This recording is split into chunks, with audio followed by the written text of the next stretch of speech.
All right. So starting off this week, instead of a Sunday rundown, we're gonna kind of skip over Sunday. We're gonna do talk about the game from last Thursday, and we're also going to talk about the game from Monday as well. So the Thursday trouncing of the Chargers, and I don't even want to talk about the game too much specifically.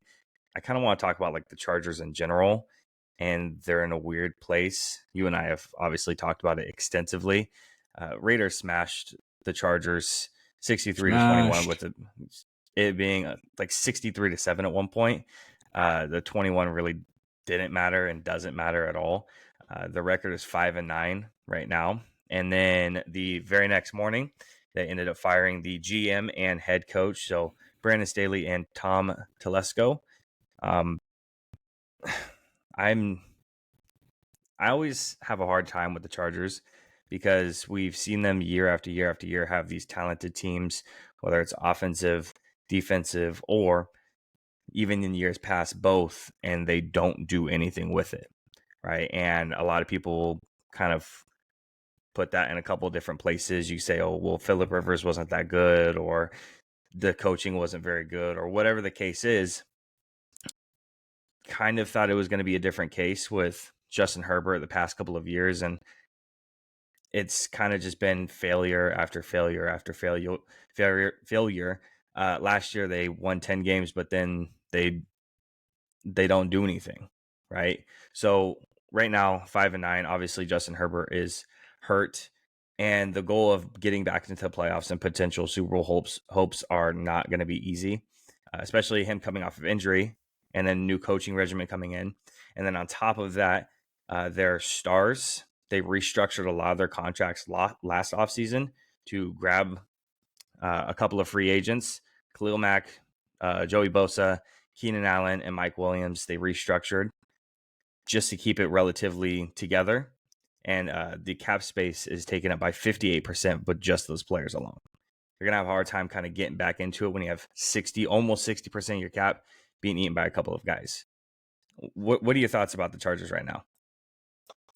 I have to be honest with you. I think their talent is deep. I know that they have some cap hell coming up, but you're talking Mike Williams, Keenan Allen, Joshua Palmer, Quentin Johnson, Gerald Everett, Austin Eckler.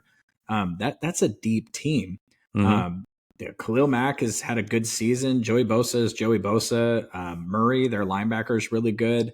I think that the Chargers have been like awful for like 15 years. They wasted, Drew Brees was like, I'm out of here. Actually, they kind of got rid of him because of the shoulder injury, but they wasted Phillip Rivers' career.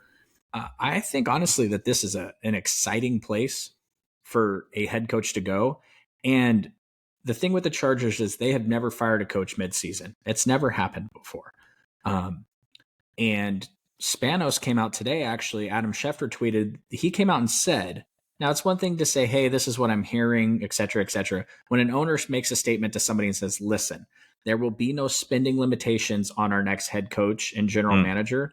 That's that LA money rolling in, right? I know they don't have any fans down there or whatever, but they're down in LA. There's some money flowing.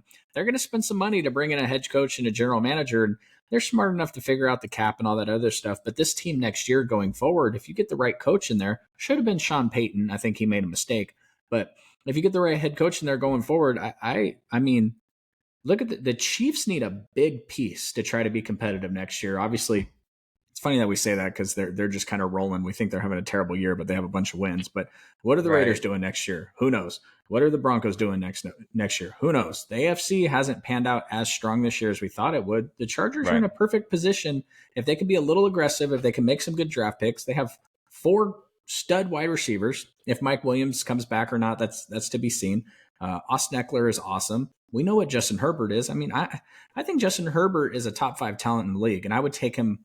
There's Mahomes and Burrow, who I'm not taking over Herbert if I'm a fan of any other team. I'm taking him over Lamar, taking him over Dak. I'm taking him over everybody except for Brock Purdy. No, I'm just kidding. I'm taking him over Brock Purdy. So it's just one of those things. I think they're set up perfectly to be a good team next year if they make the right decision, if Spanos finally spends some money. And that's not just the head coach and the general manager, man. That's everything. They have the cheapest health staff in the league. They're just cheap, cheap, cheap, cheap, cheap, all from Yep. top to bottom. The smallest scouting department in the league. Mm-hmm. Spend the money, bring in a quality staff, and restore your franchise to something, because right now it's just a joke.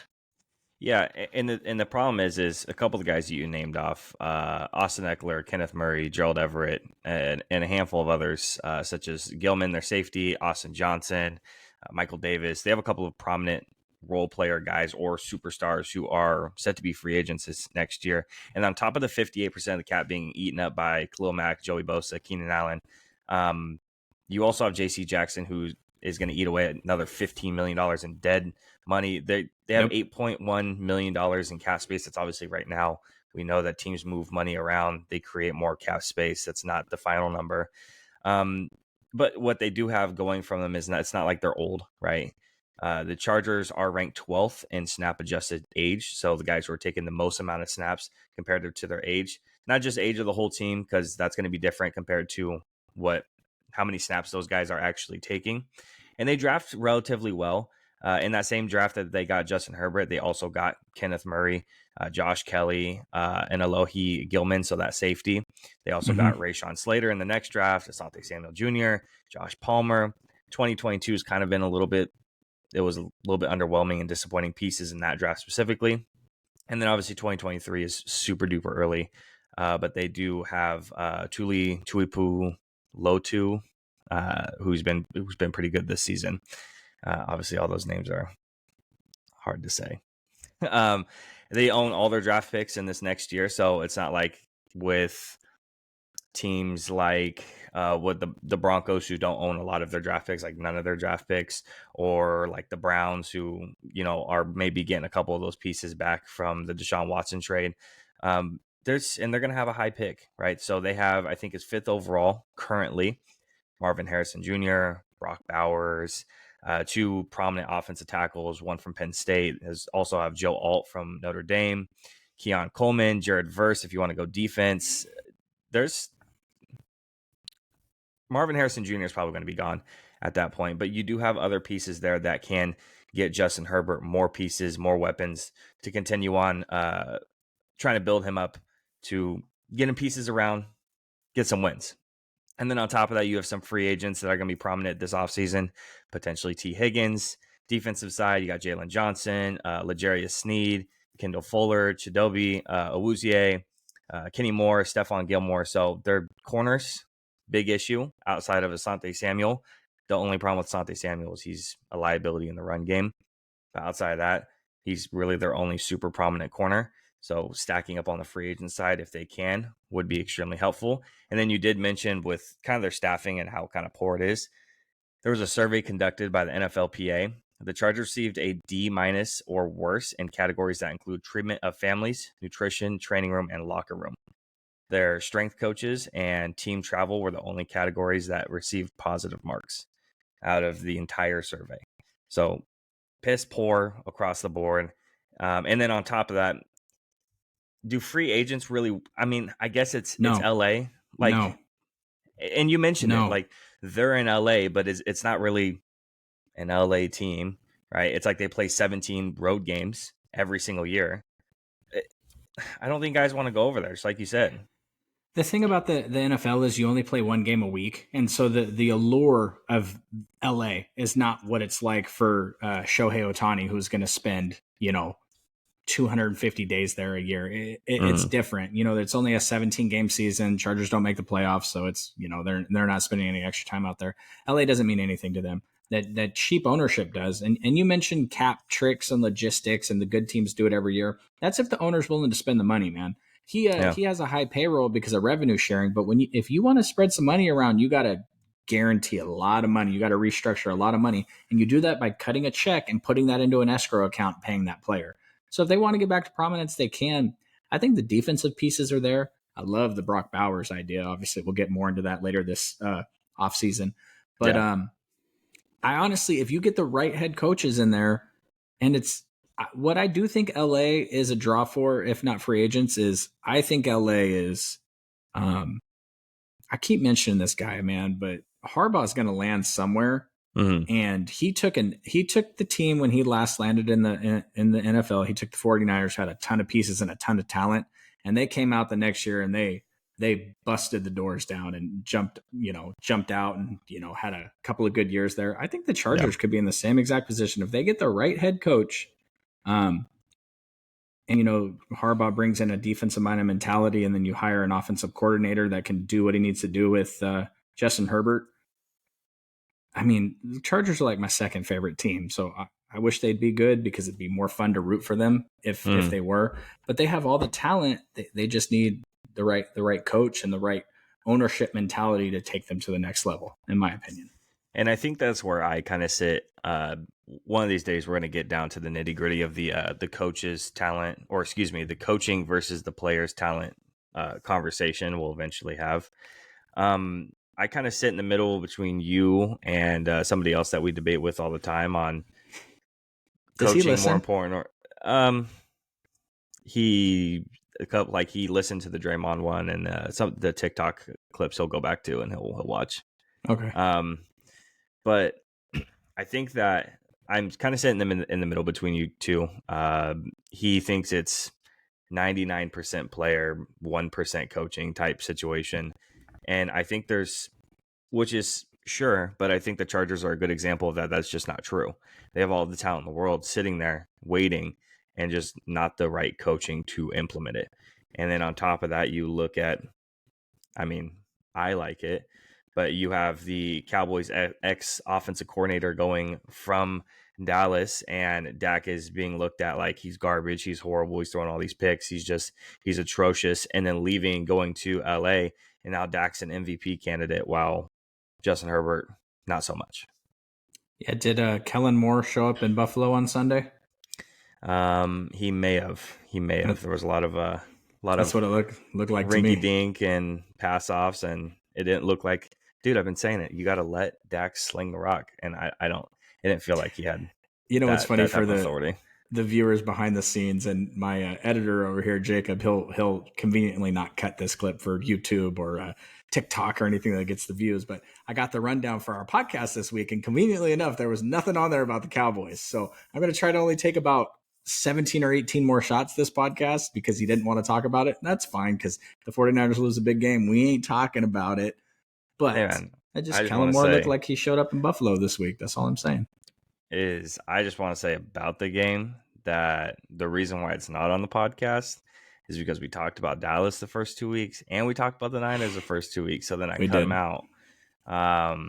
That's why I was worried about talking about the Eagles next. I'm like, damn, I really got to bring up the disgusting atmosphere of Philly in the podcast for 3 weeks. It's noteworthy, man.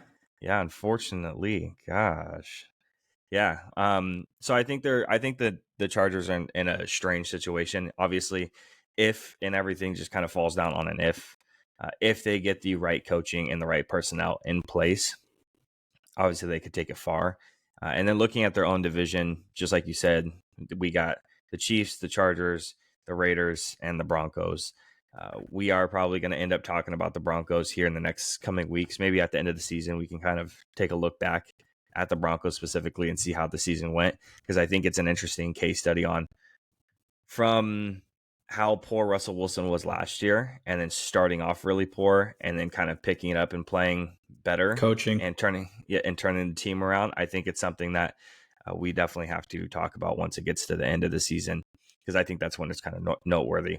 And then depends on what the Chiefs do next year, what the Chiefs add. If they add anything, they have to add stuff, but it depends on what they add, kind of sits on where they're going to end up placing in the division. If the Chargers go full in and they hire the right personnel and they draft correctly and everything kind of falls into place, we're looking at the Chargers 1, Chiefs 2, Broncos 3, Raiders 4. That's the one thing that's not going to change, is the Raiders 4.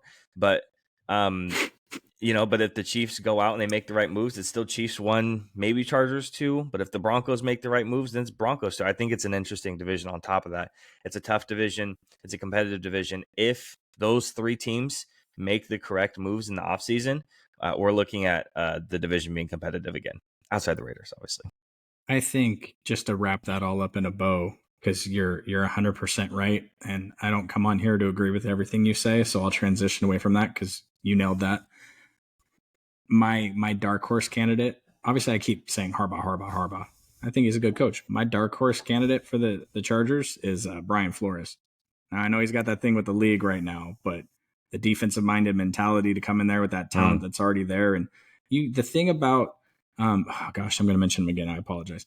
Harbaugh, when he came to the 49ers, he got them all the blue work shirts. I know you've seen them. And he hung them like, go to work. You're a white collar worker, blue collar worker. He hung them on everybody's locker. It was the mentality he brought to the team. Brian Flores, that defense, that mentality with the good offensive coordinator, I would love to see that, assuming his thing with the league is wrapped up. Right. So, well, Chargers trending up, in my opinion. Yeah, well, we'll see. So now transitioning over to the Eagles, we mentioned them, unfortunately. Trending and we're gonna have to bring them up again 3 weeks in a row. No, we're not Eagles fans. We're polar opposite. We hope they lose every single week for different reasons. But I'm gonna let you take this one away because I think you and I have kind of opposite ideas of this team. And the topic of conversation is, did the Niners break the Eagles? Are they trending down like you said? Here's the thing. The Seahawks almost beat the Cowboys. They played them really, really well. The Seahawks are a very, very well coached team. They lack the elite level talent that puts them at the top of the NFC, but they're a very good team. So the fact that they beat the Eagles is not entirely surprising. I'm not surprised by the fact that they beat the Eagles, considering the Eagles had won some miracle games during their winning streak. They kept being down at halftime. Then the 49ers came out and busted the brakes off of them. And then the Cowboys came out and followed the same script and said, hey, you know what? You guys beat us the first time, but it's because of 1 inch on a catch here and 1 inch on a foot here. Otherwise, we would have beat you there. So I'm not entirely surprised at what happened. What I am surprised, first of all, when you fire a defensive coordinator midweek and make Matt Patricia your defensive coordinator, I don't know what the hell's going on there. That's a big, big red flag to me. And then they're just like, oh, yeah, no, he's still around. This is the second time in like 3 years, mid-season, the GM of the Eagles, who I have a ton of respect for, I think he's awesome, has stripped somebody of play calling duties. And last time it was Sirianni, and he gave him to Shane Steichen. And as I've said before, I think if they could have, they would have kept Shane Steichen as their head coach and got rid of Sirianni because he doesn't do anything. But they've now taken the defensive coordinator position and given it to Matt Patricia, which I think is stupid because their defense isn't any good. It's just not. They got it. They got the defensive line. Their corners suck. Their safeties aren't great. Their middle linebacker play is suspicious. But Jackson Smith and Jigba burning Bradbury in the coverage he was in, not surprising at all. That dude's a hell of a talent. But what are we doing? What are the Eagles doing? What is that play call? You got Elliott. Again, he's been on my fantasy team all year. He's been amazing all year. I think he's probably second to the Cowboys kicker and how good he's been this year. And you have to go 12 yards. You have to go 12 yards. You have to go maybe 15 yards. If you go 20 yards, it's a layup for Elliott. You're going overtime. And your decision-making is to huck that ball deep. Now the defender, my God, Julian Love, he made a hell of a play. That was amazing. And I'm not trying to sit here and root here for the Seahawks. I'm not. I don't want to root for the Seahawks. I want them to lose every game unless they're playing, somebody like this. Hell of a play. What are you throwing that ball for, Jalen? Like, first of all, if that's the play call, it can't be the play call. There's no way that's the play call. But if it is, what are we doing? And then why are you throwing it? You don't have to get it all there. 12 yards, let your all-pro, Pro Bowl kicker kick the field goal and go into overtime. You can't beat the Seahawks in overtime. Everything that's happened the past couple of weeks has been confusing. Now, the 49ers came out and smashed them in the mouth. They had no chance. But I'm watching them against the Cowboys. I needed them to lose against the Cowboys so the 49ers could get the 1 seed. And everything that's happening on the TV, I'm just like, what the hell are they doing? Like, none of this makes sense. Like, you know what the Cowboys are good at? CeeDee's in the slot. They got an explosive running back. Their tight end is untouchable. What are we doing defensively and offensively here? If I was an Eagles fan and I woke up after that loss, I'd be thinking, like, is Jalen the answer? We have 16 holes on our defense and there's only 11 players. And how can we not I would be very frustrated if I was an Eagles fan and watched back-to-back weeks of offenses the 49ers run and the Cowboys run and how they move everything around and how they get their players wide ass open. And then Devontae Smith is just like, we're just going to send him on go routes all day. Like why can't AJ Brown do the Deebo Samuel thing? He's huge. Like you can't get him some pop passes. Instead, you're just lofting the ball up to him. It just, I'll be honest with you. You know what the word is? I'm on a 15-minute rant here. It's uninspired. They're playing uninspired football. I think they know the Cowboys are better than them. I think they know the 49ers are better than them. And I think they know that they squeaked by last year in the playoffs. It just doesn't seem uninspired. It doesn't look like a football team that's ready to take the next step. And when you can't get your team ready to play football, because there was, again, try not to mention them too much, the 49ers, the Cardinals were coming off of a bye week. Their 2 all-pro defensive tackles were hurt. We have massive injuries all over the place. And the 49ers came out and smashed the Cardinals. That's a team that's ready to go. I think the Cowboys are coming out next week and making a statement against the Dolphins. That's a team that's ready to go. What are the Eagles doing? Yeah, and I think especially as a Cowboys fan, we get very quickly demoralized week to week because we lose to the teams that we're not supposed to lose to. Or when we do lose to a team that's supposed to be competitive, we get decimated. And that's what's really frustrating about being a Cowboys fan is we will smash people in the mouth and it's like, great, it feels awesome. Like, let's kind of pump the brakes a little bit though. Obviously, the stereotypical Cowboys fans will get uppity and they'll say we're going to the Super Bowl. I'm not one of those people. I'm very much a pessimist with my own team, especially the past couple of years getting trounced in the playoffs by the Niners, or the last second stuff with the Niners has been demoralizing. So it's kind of made me pump the brakes completely over the last couple of years. But what we do is when we do lose to a team like the Niners, right? What do we do after that? We go on a run that says, hey, like we're getting our confidence back and we're hitting people in the mouth immediately after. When it comes to the Eagles, they lose to you guys. So you would expect, just kind of like the Cowboys, them to come out and play us hard, fast, just like how we would when we lost against you guys. But they didn't. Just like you said, they come down, they're down at halftime again, they're getting beat up and the game's not close.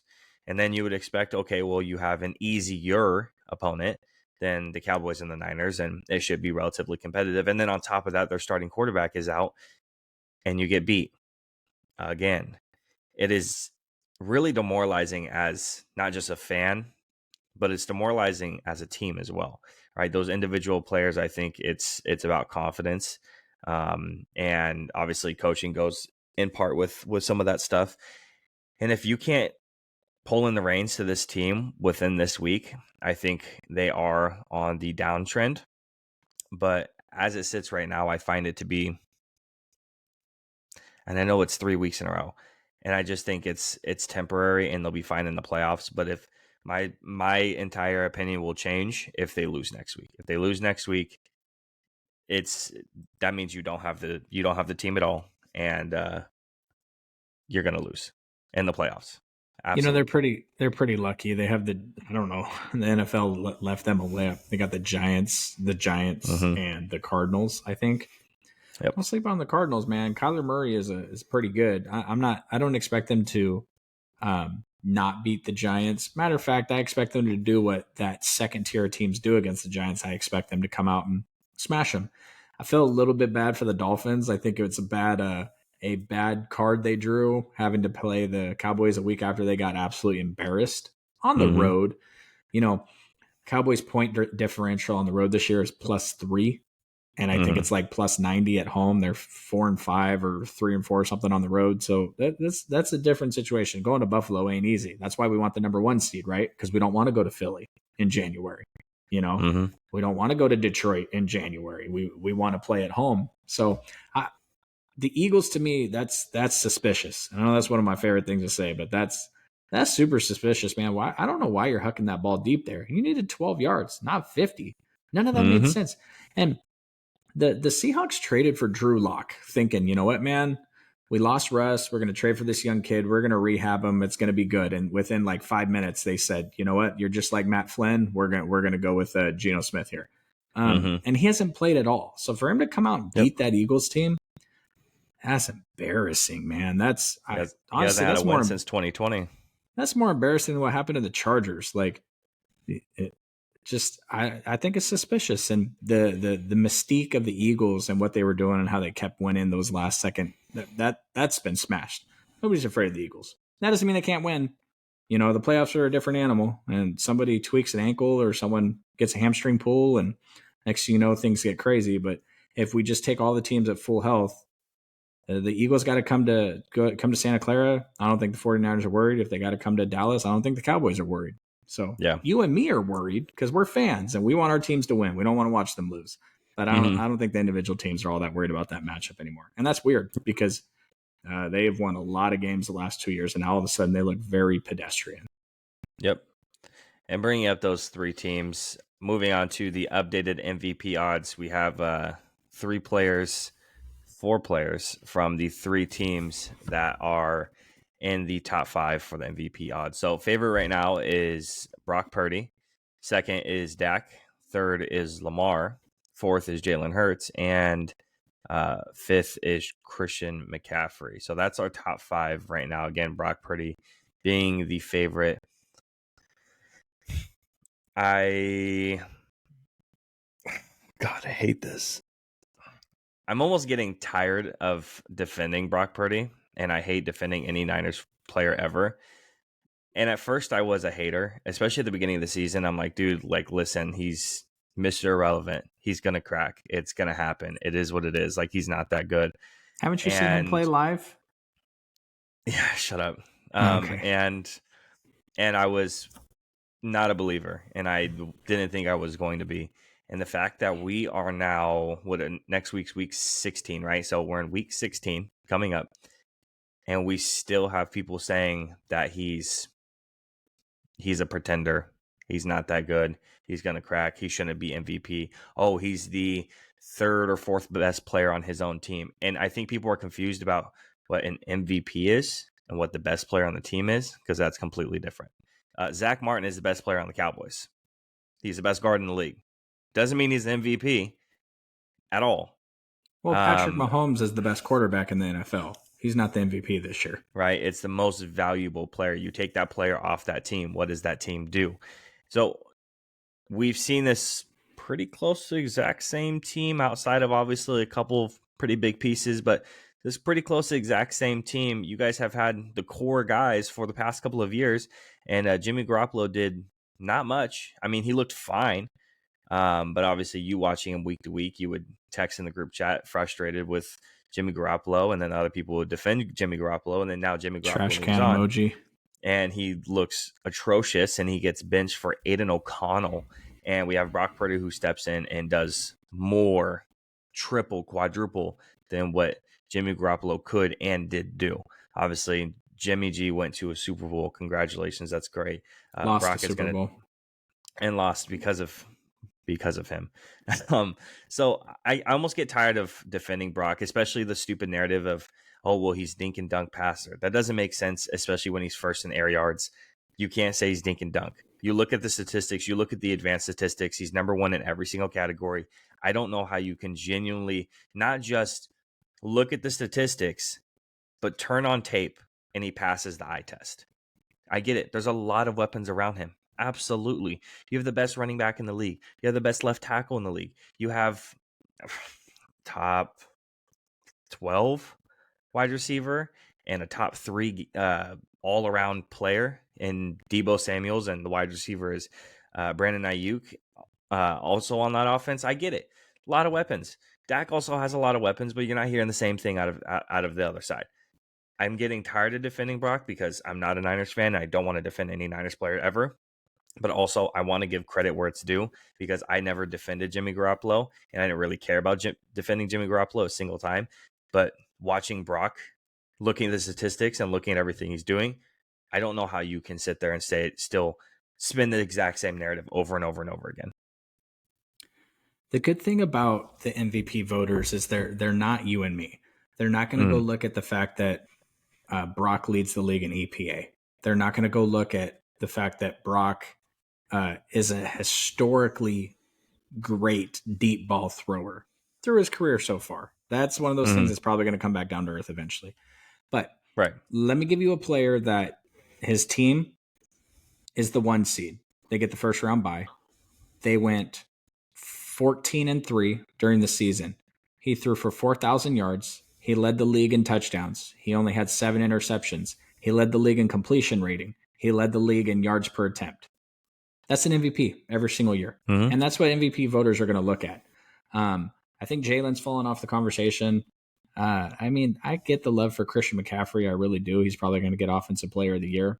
But the thing about it, man, is if you look at Christian McCaffrey's statistics, they're not all that different than Elijah Mitchell's, the yards per carry and things like that. Now, Christian McCaffrey is 1,000 times better, but the fact that Brock Purdy is such a threat to make a play, and defenses have to cover so much more green on the field with Brock Purdy out there because he will make every single throw. He will attempt that deep ball. It allows all the other players to be more successful. Everybody says he's successful because of all those players. No. We've seen these players not be successful with Jimmy Garoppolo. He's successful because you got to guard every single person on the field because he can make every throw. The 49ers haven't had a quarterback that can make every throw since like Jeff Garcia. Colin couldn't do it. Alex couldn't do it. The one thing, did you see any of the game? Bits and pieces, yeah. So there's a play where Deebo Samuel jogs behind the line. He's giving it like 50% effort. Then he leaks out. He's wide open for a touchdown. People point to that. Oh, he's wide open. And then there's a play where Christian McCaffrey gets like a 35-yard pass to him. Christian McCaffrey lays out to catches the ball, falls to the ground, gets back up, runs into the end zone. Oh, he was wide open. Yeah, he was. But did you see the Texas route that Christian McCaffrey ran and Brock put it right into his hands, right into his numbers? Did you see the back shoulder pylon throw to Deebo Samuel? The reason why this offense didn't look like this when Jimmy was there is because he couldn't hit the guy in stride. He would have overthrown Christian McCaffrey or Kyle Juszczyk on that wide open out route. You know how many wide open, Emmanuel Sanders, wide open towards the end zone. We win a Super Bowl. Jimmy couldn't make the throw. So it just is what it is. Today, he's the MVP. If the season was over today, he's the MVP. Now, the thing about it is Lamar and Dak both have huge games this week. Lamar, if he comes out and puts it on the 49ers, which I'm a little nervous about because the 49ers only have to win 2 more games to lock up the 1 seed. So this game isn't as important as it was 10 days ago. If Lamar comes out and puts it on the 49ers, if Dak comes out and what if he goes for 400 yards and 5 touchdowns against the Dolphins? They automatically put themselves back in the conversation. But today it's Brock, which is crazy because he's not even eligible for an extension until after year 3. So I don't know, and the NFL has this performance money that they hand out every year where people that outperform their contract, they give bonus money to. It doesn't hit the cap. It's a little bit of extra stuff that the NFL does. But I mean, is he a $30 million player today already? Is he a $40 million player today already? I'm not super excited about handing him a $60 million contract. Matter of fact, I prefer that he doesn't win the MVP. Hopefully Christian wins it. But today he's the MVP. Next week, who knows? Yep. And I think a good indicator of just players becoming better because of him is we have last year. So Brandon Ayuk's stats go 60 catches, 748 yards rookie year, then 56 catches, 826 yards year 2. And then he breaks 1,000 mark, just barely 1,015 yards, 78 catches. And then this year he's at 59 catches with 1,090 yards. And still a couple games to play on top of that. So just shows you, obviously Brandon Ayuk, you and I we've had very long conversations about Brandon Ayuk and how good he is, the route running, the separation, leading the league and that sort of thing. And he's there, and it's not like he has gotten a lot better. Yes, he's better, but I think that quarterback is making him a lot better as well. And then bringing up Dak, I think that with the loss to Buffalo, yes, it does hurt him, but it's not out of reach, kind of like what you were kind of saying. If he goes out and he balls out the last couple of weeks and maybe, Brock doesn't play extraordinarily well, they win games maybe, but if Dak plays well and they win games, Dak could take that. But same thing with Lamar. I think those 3 right there are kind of neck and neck. And then Christian McCaffrey, I think it's 1,800 all-purpose yards right now. And then I think it's 20 touchdowns. Yeah, he's going to go for 2,000 yards and 25 touchdowns, and he'll be like 5th or 6th in MVP voting. Isn't that crazy? Yep. It's a QB award, no doubt about it. Yeah, absolutely. And again, best player, most valuable player are two different things, 100%. And unfortunately, when it comes to the most valuable player on a team, 99% of the time, it's the quarterback's the most valuable.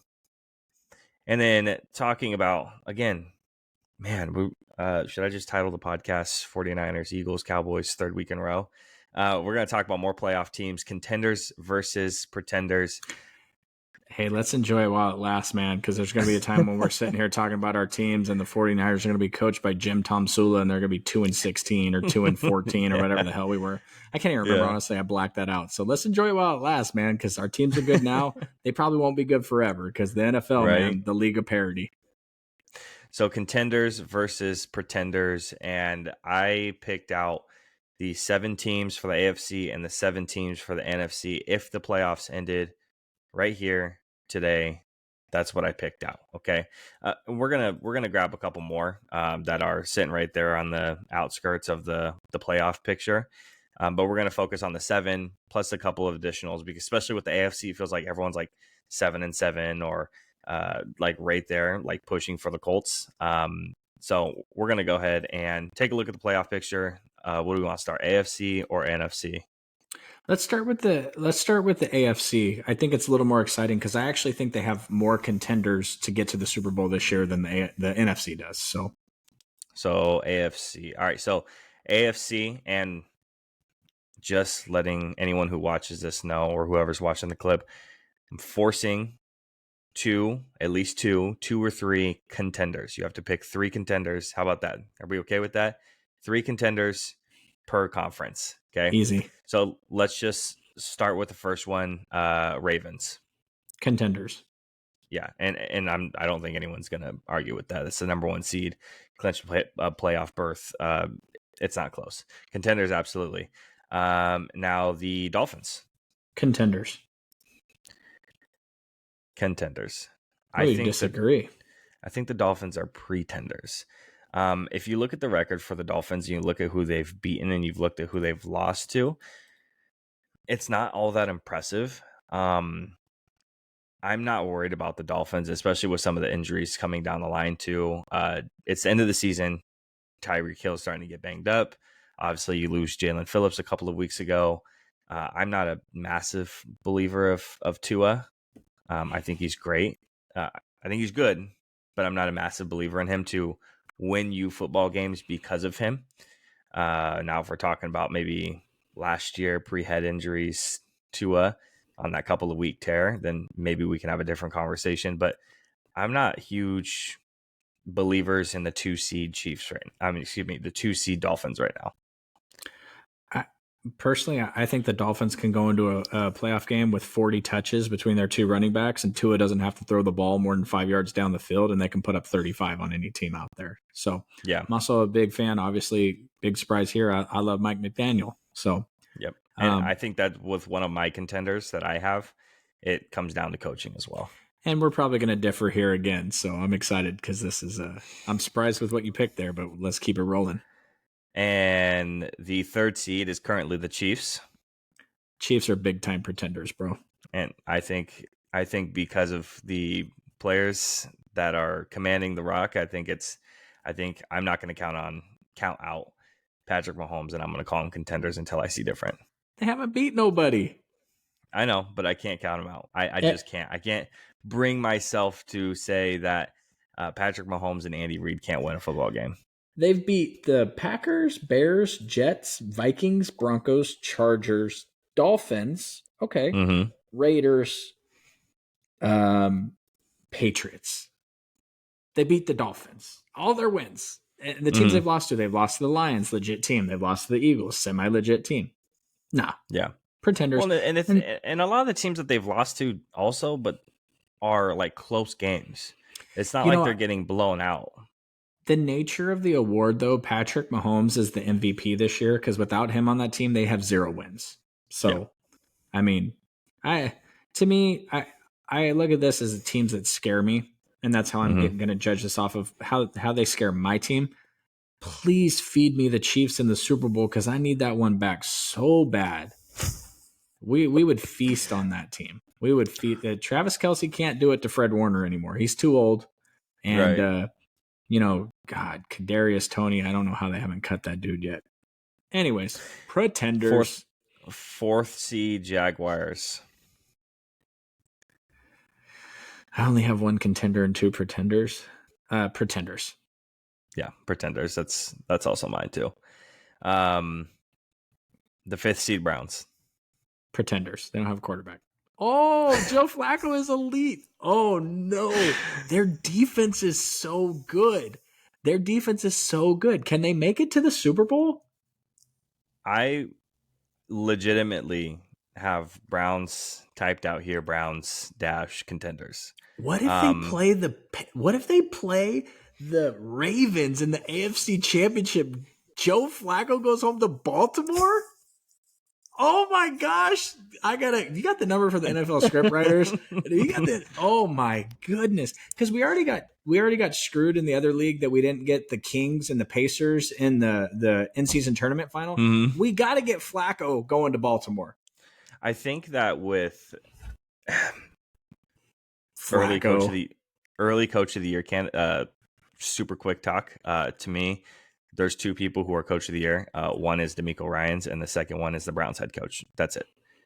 For the fact that the Browns week in and week out either have mediocre quarterback play. I don't care if you have Deshaun Watson. Deshaun Watson's a bag of ass. He sucks. So week after week, you have mediocre quarterback play, whether it's from Deshaun Watson or it's from somebody else stepping in. And then you're missing pieces from the secondary because of injuries, and you have to constantly overcome injuries all around on the team, and you still find a way to win against actual contenders too. I gotta say, because of the coaching and because of the pieces in play, because of how they've dealt with adversity and the people that they've beaten, I gotta put contenders. I got to. You know what, man? The damn Browns already beat us this year, so I know what that defense can do, especially if it's a little rainy out there. Mm-hmm. I think the coach of the year side topic is I hate that award because it's always some team that was trash last year that's doing really good this year, as opposed to, hey, how about the guy that took Mr. Irrelevant to the MVP? Like that's a hell of a coaching job. Dak looked like a tomato last year, and Mike McCarthy has made him into an MVP candidate. That's a head coach of the year, but we'll set that aside because they're never going to give those two guys the head coach of the year. And it almost feels like it's comeback team of the year is almost it feels like 100%. That's exactly what it is. Or surprise, they're actually good this year. Give it to the Lions if you want. Right. So now we have the 6th seed Bengals. Pretenders. Yeah, pretenders. That's my boy. That's my boy. I thought maybe for a minute that you would let it get to you for a second. Hey, did you watch their game? I did, yeah. I did. The problem is they beat Nick Mullins. My guy, Nick Mullins. I enjoyed that game. 49ers legend. 49ers, NFL legend, like most passing yards for the first 15 games, start a career, NFL legend. But yeah, the problem with the Bengals is they got the Chiefs coming up. I believe they play the Browns coming up. I think they play the Steelers one more time. So that's not good for them. Pretenders. And then you have the last of the playoff teams currently, which is the Colts. Damn. I have a contender that's not even in the top 7. That's crazy. Colts are pretenders for sure. Shane Steichen's an awesome coach. I think he gets some consideration for the Coach of the Year award also, especially if they win a couple more games. But Gardner, Minshew mania, we're not gonna go down that line. And doing a quick look here, they have the Falcons, the Raiders, and the Texans. Well, hell, they might finish 11-6.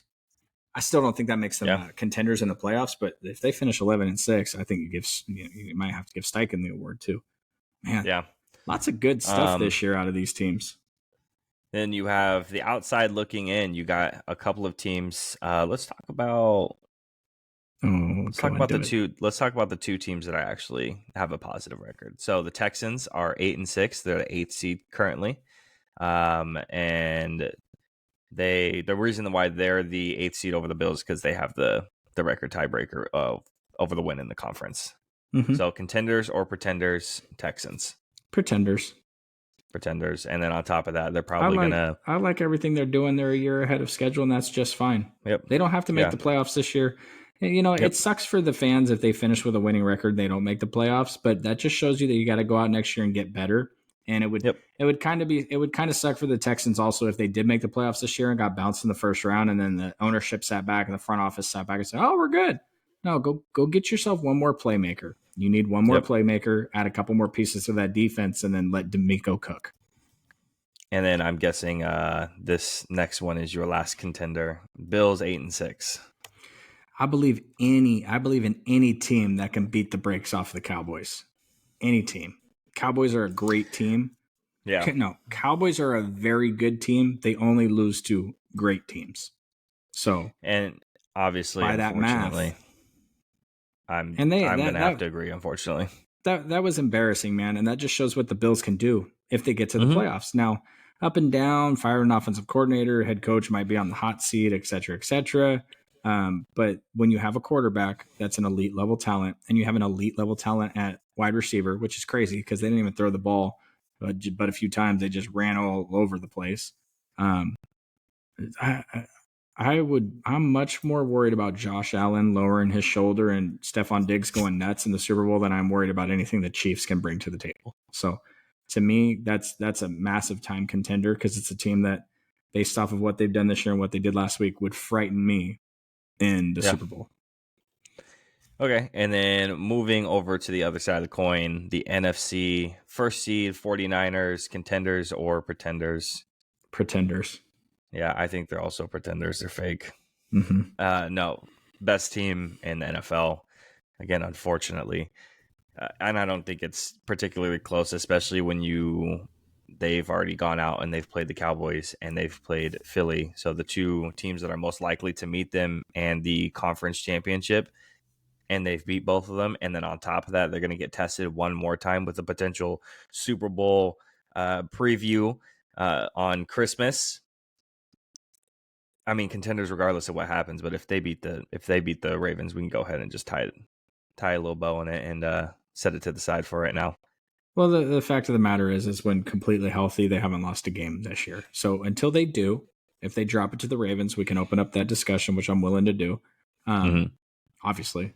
But until they lose a game at full strength, now, hey, you know what? If injuries happen in the last week or the first week of the playoffs, then things change, and that'll suck. Sometimes your elbow blows out and you have to hand off the ball the rest of the game. So if injuries happen, we'll reconsider it. But for now, that's the number one contender in the NFL, in my opinion. And then second seed Bang, Cowboys. bang. The Cowboys are definite contenders.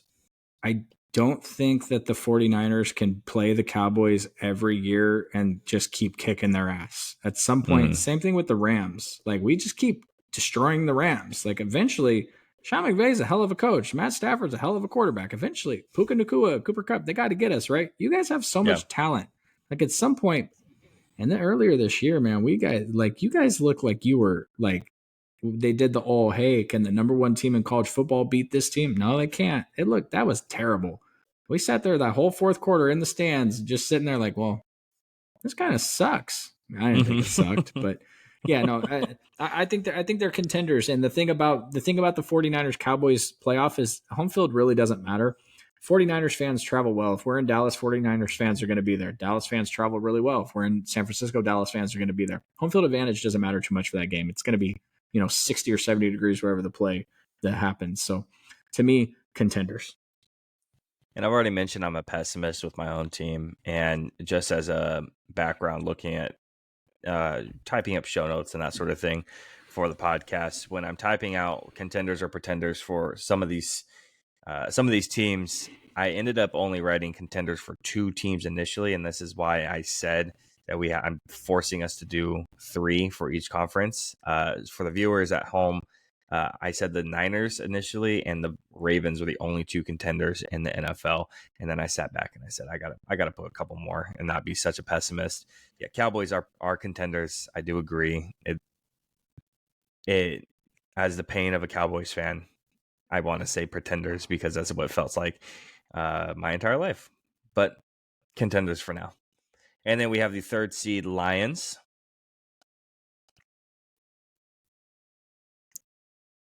Go ahead, say it.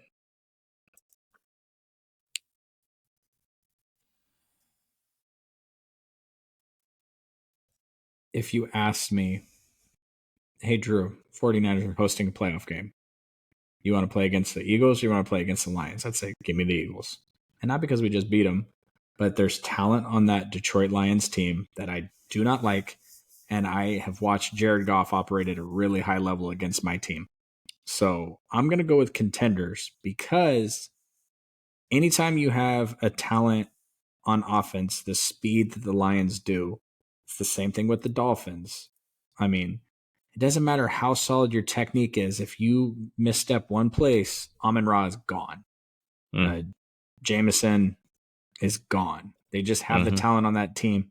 Now, I don't think their defense is that great, and they've dropped some stinkers, but that's what happens with teams that are brand new to the elite level of the NFL. They don't come out prepared for every week. Some of your battle-hardened teams do. They know that they can't drop a game. And the Detroit Lions, I mean, they lost to the Bears just like a week or two ago. Yeah. But, if you go back and look at their games, they've scored 40 points 3 times this year. They've scored in the high 30s a couple times. That's a team that can put up offense, and that makes me a little nervous. So I'm going to say Contenders. I'm going to disagree. And I like the Lions, and I want to root for the Lions as much as possible. But unfortunately, I see them as pretenders because yes, the weapons that they have on offense are incredibly impressive, whether it's from passing the ball, running the ball. But I also find myself looking at the teams the same way that you do. Would I rather play the Lions or the Eagles? I would much rather play the Lions, if I'm being honest. I know that we can put up 40 points a game. So it really doesn't bug me too much. And I know our defense is good enough to stop it. And I know that we have the players to run with it. It's just about obviously putting it all together. So to me, the Lions are pretenders. If you look at the NFL teams as stocks, which is how I like to do these talks, last year the Lions almost made the playoffs. They came down the line and they won a bunch of games, and it was that game between them and the Packers at the end there, and who was going to make it, who was going to be in and out. And now this year they've taken another level. I think the Lions are trending up. Now, obviously, they got a big question, in my opinion, at quarterback. He's good, but he's not elite. To me, the Eagles I think they're trending down. I think they got lucky last year in the playoffs. I mean, you KO the opposing team's quarterback. I wouldn't say that's lucky. That's defense and that's football.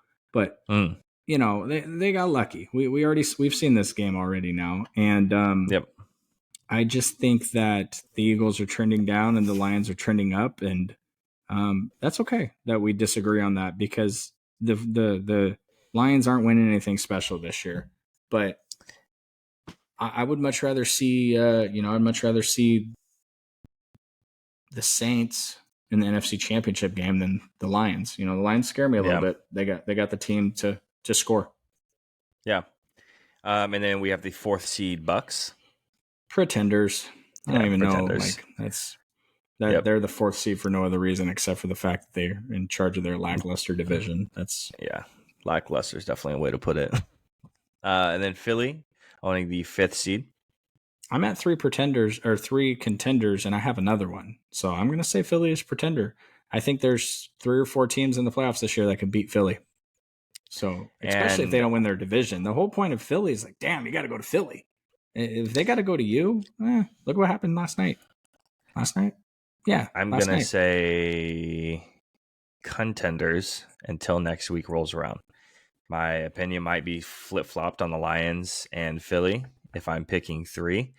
So Lions might be Contenders and Philly might be Pretenders by the time next week rolls around. Fair enough. And then 6th seed Vikings. Pretenders. I love Nick Mullins, but not enough to win a playoff game. I don't even think the Vikings are contenders to win a playoff game. Same thing with the Bucks. They're not winning a playoff game. Sorry, Mike Evans, you're a baller, but it ain't happening. 7th seed Rams. Contenders. Wow. Contenders. Okay. That's a very dormant, good football team.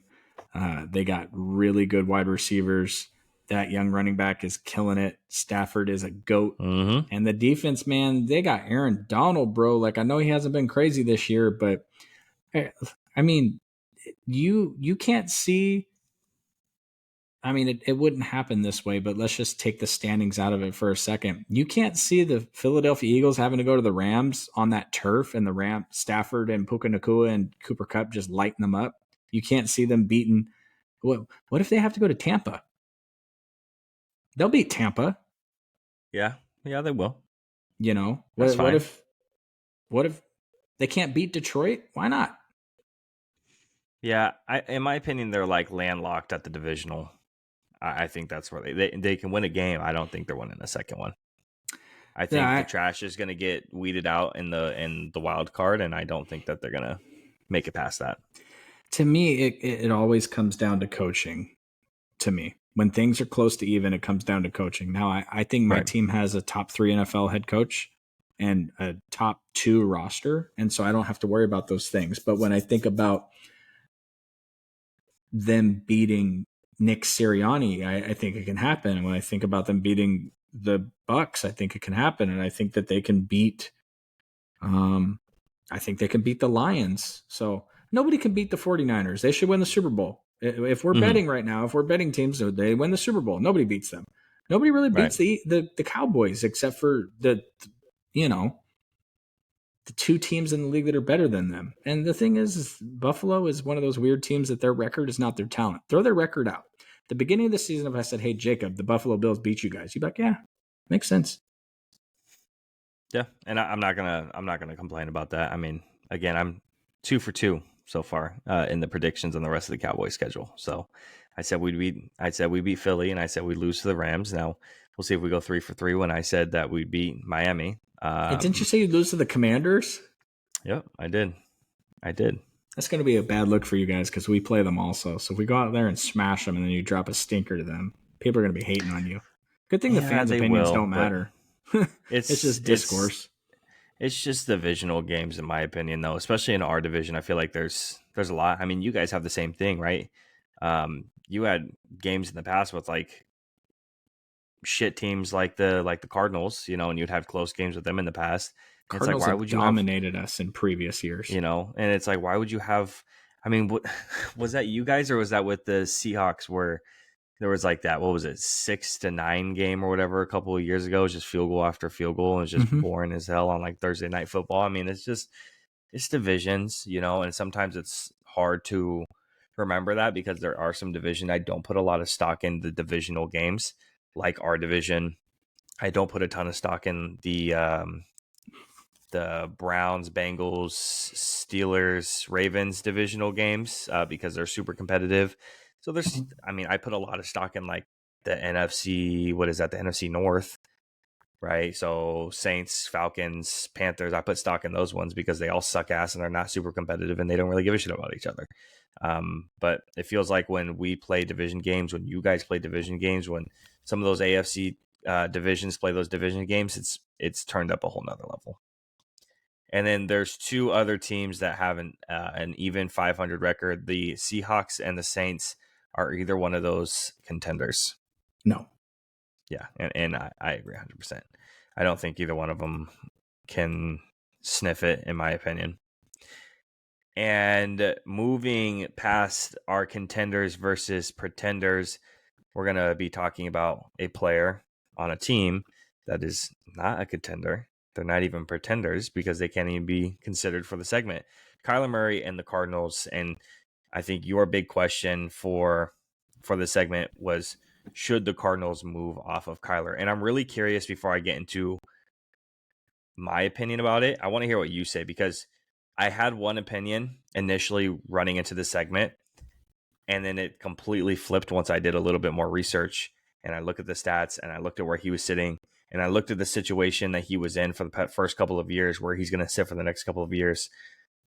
My opinion drastically changed from when you first text me on doing the segment to where it is now. So I'm curious on what you think. Really? Yeah. I'm gonna make it very simple. If they end up with the number 1 pick, I think the Panthers have to try to find another win, and I'm not sure how the tiebreakers work after that. So we'll reverse that. If you can get Caleb, the thing about them taking him is that they put themselves into cap hell by moving off of Kyler. Assuming you move off of him, maybe you keep him around for a year or two, put yourself in cap hell. But if you can get Caleb, maybe you take it. I don't think that the Cardinals. I think the Cardinals could take the number 3 pick, which is where they're sitting. So for the sake of this argument, we'll call it the number 3 pick. That's essentially Marvin Harrison Jr. Okay, yeah. And you could trade that pick away and bring in a ransom, especially if the Patriots decided at this time that they weren't going to go with Drake May, and now Drake May and Marvin Harrison are sitting there. Patriots might do something weird like take a tackle or something. That's projected to go in the 4th. Yeah, Cole Strange. I think if Caleb's there, you got to take Caleb. And I think you worry about it all later because that's the next 10 or 15 years of your franchise. Who cares about cap hell for the first 2? Your team ain't good enough anyway. You're not good enough anyway. So they only got one offensive player that's really exciting. They got a tight end they took in the second round a year or two ago. Who that dude's a stud. But Hollywood Brown and Rondale Moore and Dort and all this other stuff, none of that's that impressive. James Conner's an OG. He's a beast, man. He gives the 49ers fits every time we play them. But if you can get Caleb, gave us issues. Yeah, if you can get Caleb, you take Caleb 100% of the time. How are you going to look back on this in a couple of years and be like, the 49ers really felt good about Brian Hoyer, so they decided not to take Patrick Mahomes because they might get Kirk Cousins the year after that. So they passed on Mahomes. They didn't even research Mahomes. Stupid. You don't do that. Like, if you believe he's clear and better than your pick that you have now, and Kyler Murray is undersized, he's small, he's going to continue to get hurt. You take Caleb. But if you're 2nd, 3rd, 4th, 5th, 6th, 7th, you stay with Kyler. The kid can play. He's proven it. He's come back committed to be more of a pocket passer, to try to not get his hurt and to use his legs to extend the plays as opposed to run. We've seen that in the last 5 games he's played. And you take Marvin Harrison as an elite wide receiver, or you trade that pick away and you bring back so many more picks because there's a million different places the Cardinals can upgrade. And if you can trade away that number 3 pick and you could bring back a second, 2/3, and 2/4, or whatever that is, and add 5 more picks. Depends if you believe in your front office to make those picks, but there's a lot of holes on that team. Marvin Harrison Jr. doesn't solve them all. Matter of fact, I'm not even sure if Marvin Harrison Jr. on that team moves the needle at all in terms of them trying to win the division next year or be in the playoffs next year. So yeah, I mean, if you can get Caleb, go with Caleb. But if you can't, I would trade away the pick and bring in whatever you can and cut the salary now and do it right. The problem is the Cardinals have the same issue that the Chargers do. They literally charge their players to-go boxes in their cafeteria when they come in and eat. And if they try to take food to go, they literally charge their players. I don't know if you know that. It's an absolute joke. Oh, the Cardinals are sneakily the number 1 ownership group that the NFL, if they could, would get out of the NFL. Wow. I think they'd like to get Mark Davis out of Las Vegas also, but they charge their players to-go boxes. Yeah, it is. We have a used car manager at work, and he's got I've called him like Friar Tuck, or the little dog from Little Mermaid that has the white hair over the front of his face. He's got the Mark Davis haircut also.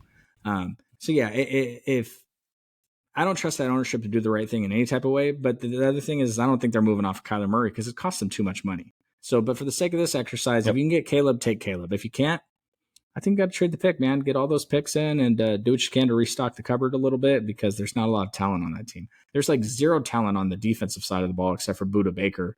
They took Isaiah Simmons a couple years ago because he was going to be the George Kittle stopper, and that didn't work out. So you do what you can to restock the cupboard because the talent is pretty bare. So Kyler has 1 winning season.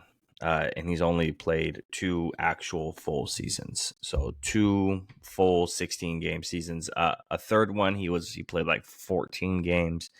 And then this is his 5th season. So obviously we know he was out this season. And then last season, he didn't have a full season as well. But that was the first thing I wrote down. I was like, this is what I'm talking about. Not winning. This is an issue. But looking at from 2019 to 2022, he has improved in all grades, including throwing in a clean pocket, his standard dropbacks, early downs on no play action, and then throws at or beyond the sticks. He's improved in all grades. The 3 grades he's gotten worse in: under pressure, outside the pocket, and throws on third down, which a couple of those can be fixed, right? The offensive line is not good. So you fix it by bolstering up the offensive line. Don't make him throw under pressure that often. Don't make him run outside the pocket. And then that kind of comes down to coaching as well. I mean, Russell Wilson in the past has like led the league in, passes outside the pocket and that sort of thing. But a lot of that would come down to his fault because he would bail out really quickly. And I don't think a lot of people immediately would say the offensive line is horrible. Offensive line wasn't great in Seattle, but it wasn't atrocious either. The problem was Wilson would immediately roll out and start bombing it down the field whenever he would want to. And then that throws on third down. That is obviously a coaching thing, but also to me, that's a kind of skill position player personnel Playmaker thing. Yes, 100%. Who can get open, right? Over the past 4 seasons, the Cardinals have ranked 11th out of the 17 teams with at least 25 attempts from 10 personnel and is in expected points added per pass. And they did 10 personnel, so 1 halfback, 0 tight end, 4 wide receivers, 19% of the time, which the rest of the teams for like all their plays altogether averaged something like it was less than 2% of all of their plays. Really, really tiny comparative to the Cardinals, which makes sense because Trey McBride is like the first Cardinals tight end in like decades to have over 100 yards in a game. And that was just a couple of weeks ago. Well, that's that trash air raid offense that exactly. Cliff tried to run. Which, if you're trying to be innovative, it's not a horrible thing, right? Presents kind of like an opportunity to be a trendsetter in the NFL. We've seen trends in the NFL come and go, right? It's not horrible, but again, whole league is like below 2% of the 10 personnel, and they're at like 19%, and they ranked 11th out of the 17 teams on successful plays. Isn't that crazy that the more skilled players you put on the field, that's like the least ran offense in the league? Yep. And then on top of that, motion. The 2 best teams in the league at running motion on the offense are what 2 teams? What 2 teams have been the best since 2019? Terms of like EPA or just the amount of motion they run? The amount of motion comparative to the amount of success that they've had. I'd say one has to be the Niners. One is the Niners. And the second one? This year it's got to be the Dolphins, but he wasn't on them the past couple of years. Mike McDaniels wasn't. So I would say... Who is it? It's the Chiefs. So the Chiefs, Andy Reid and Kyle Shanahan coaching, right? Yep. 2 great coaches utilizing motion the most in the 2019 to 2022 time frame, and they were the most successful at it. They ran it the most, and they were most successful at it, while the Cardinals were the least utilized and had some of the worst offense. You had DeAndre Hopkins almost lining up exclusively on the left-hand side, would never move. You have to utilize motion. He's balled out this year. Exactly. It shows. It's almost like it's amazing that a guy can go from this is the best wide receiver in the league on the Houston Texans and then immediately moves on, and it feels like, and he kind of just disappears in the background and it feels like he's gone. And then all of a sudden he comes back on the scene. Like when he got signed to the Titans, or signed, or was it traded? When he got to the Titans. He got to the Titans. Because he was looking at the Patriots also. Yeah. So when he got there, it was like, it almost felt like kind of like washed almost a little bit. And 100%. I don't know if that's the right word, but it almost felt washed, and it didn't really matter. That's why, even though the Cowboys were considered, I was like, I don't really care. And then he goes out to the Titans and he actually gets 1,000 yards. He broke 1,000 yards. I think it was 2 weeks ago. It's impressive. Obviously, some of that comes on the back of quarterback play, but on the other half of that, being forgotten comes on the coaching of the Cardinals. When you look at how poor the coaching of the Cardinals has been for Kyler Murray, I don't think it's fair right now in this time, and we're going to see on this next segment, the cut or extend segment, I don't think it's fair to move on from him right now. And even next year, new coaching, and unfortunately, obviously, the NFL is, what can you do for me now? Not how long am I going to give you to develop type situation.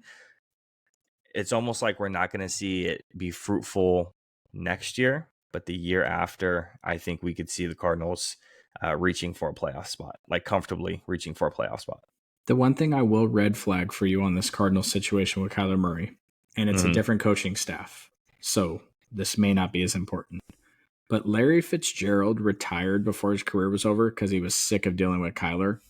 And J.J. Watt walked away after having an amazing season because he was sick of dealing with Kyler. Those are two massively respected players who walked away because of this kid and the head coach. Head coach not around anymore. So I know that Kyler's come back, and all the beat reporters, I follow them, and they've all said that the dude's been on his best behavior. But we're also talking about the guy that has a steadying clause in his contract because he likes to play PlayStation too much. So is that going to be enough for the owner to choke down the bullet of his contract this offseason? Probably not. But man, if you land the number 1 overall pick and you don't take Caleb for Kyler, that's something you're going to have to answer for a really long time. Yeah. Yeah, and that's definitely a good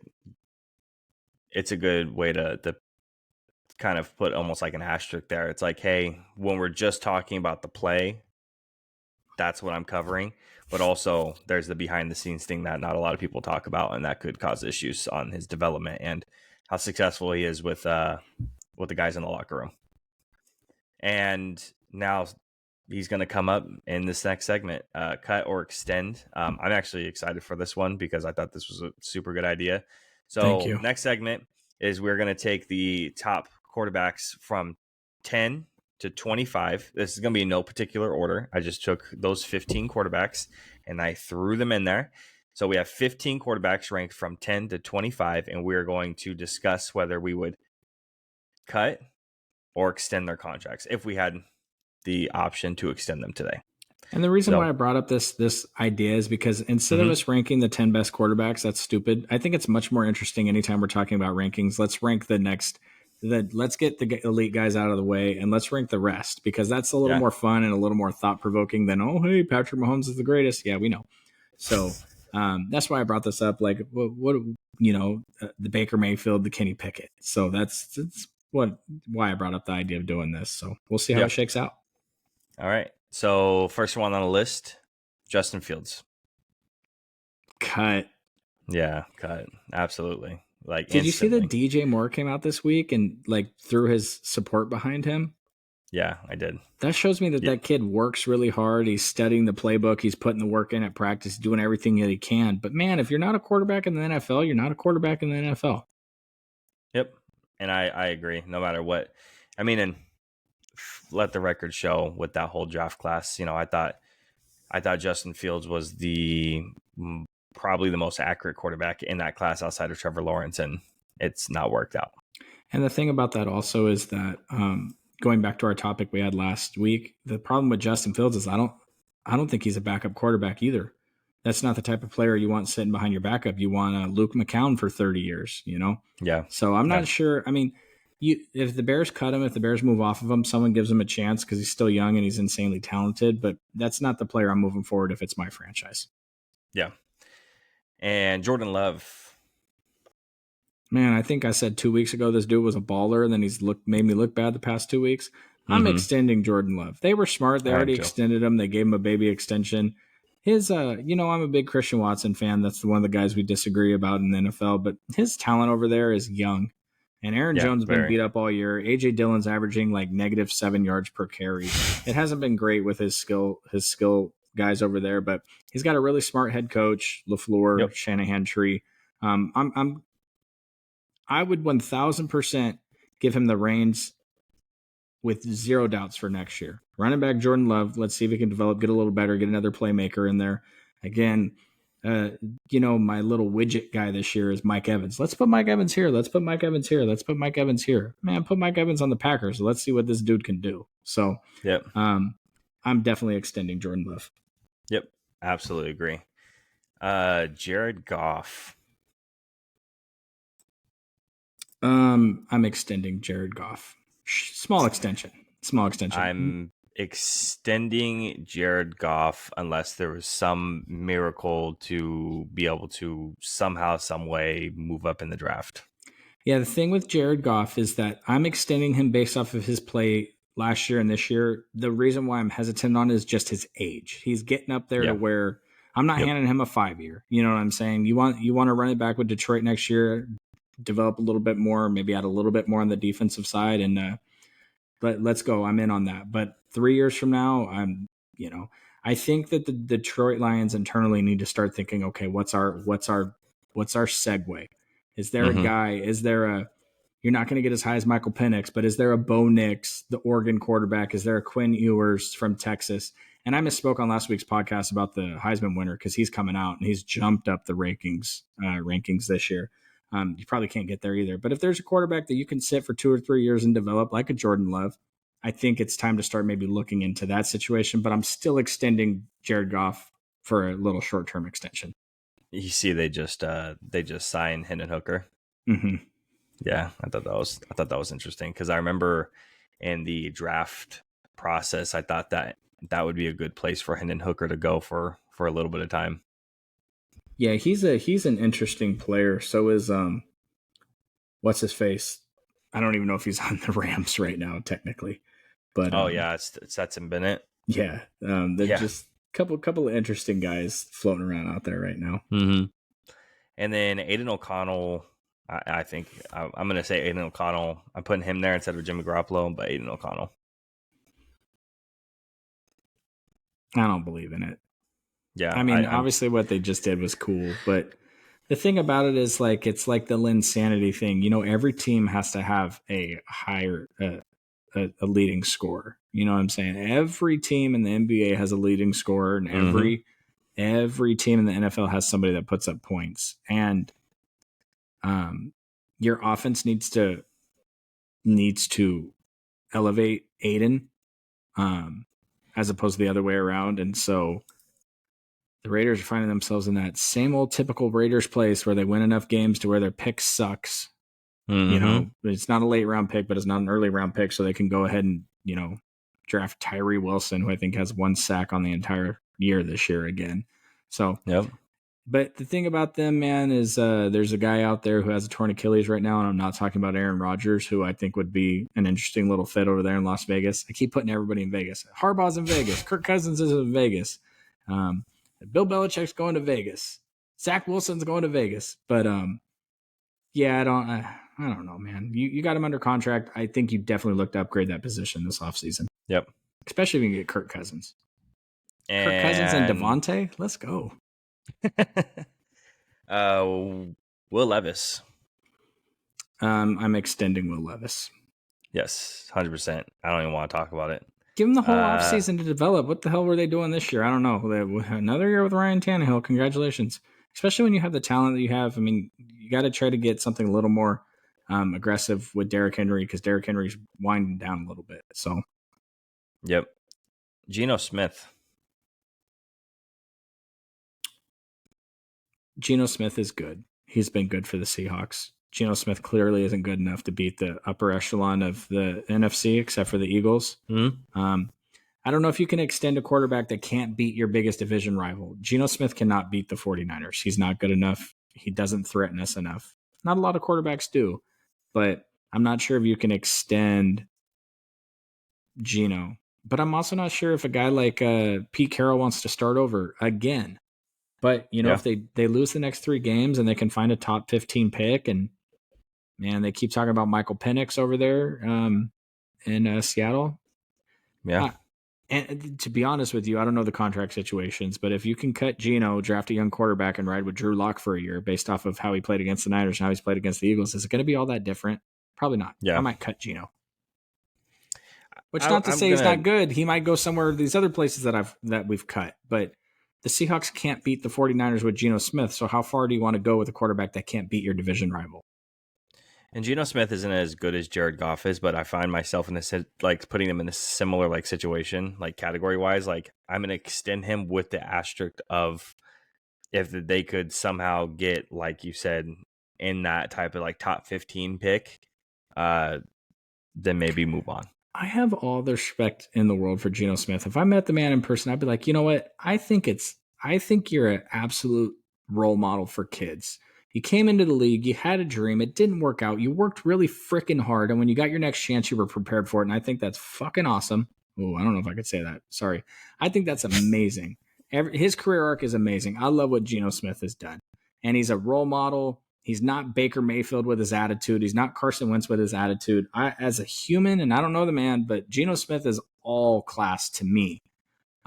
It's just unfortunately you play in a division and you play with a fan base that expects to compete to win every year, and you can't get over the hump. You're not good enough to beat the Niners. So, and then next is Kyler, who we just talked about a little bit. Yeah, all these guys are getting cut if you get Caleb, so I'm extending Kyler based off the idea that he's not getting Caleb. Yep, and then Baker Mayfield. I would. He's not the answer there. I don't know who is. You extend him as a bridge, essentially. Yeah, I mean, if you can get Kirk Cousins, let him go. But I feel that way about a lot of these guys on the list. Baker's done a really good job of, and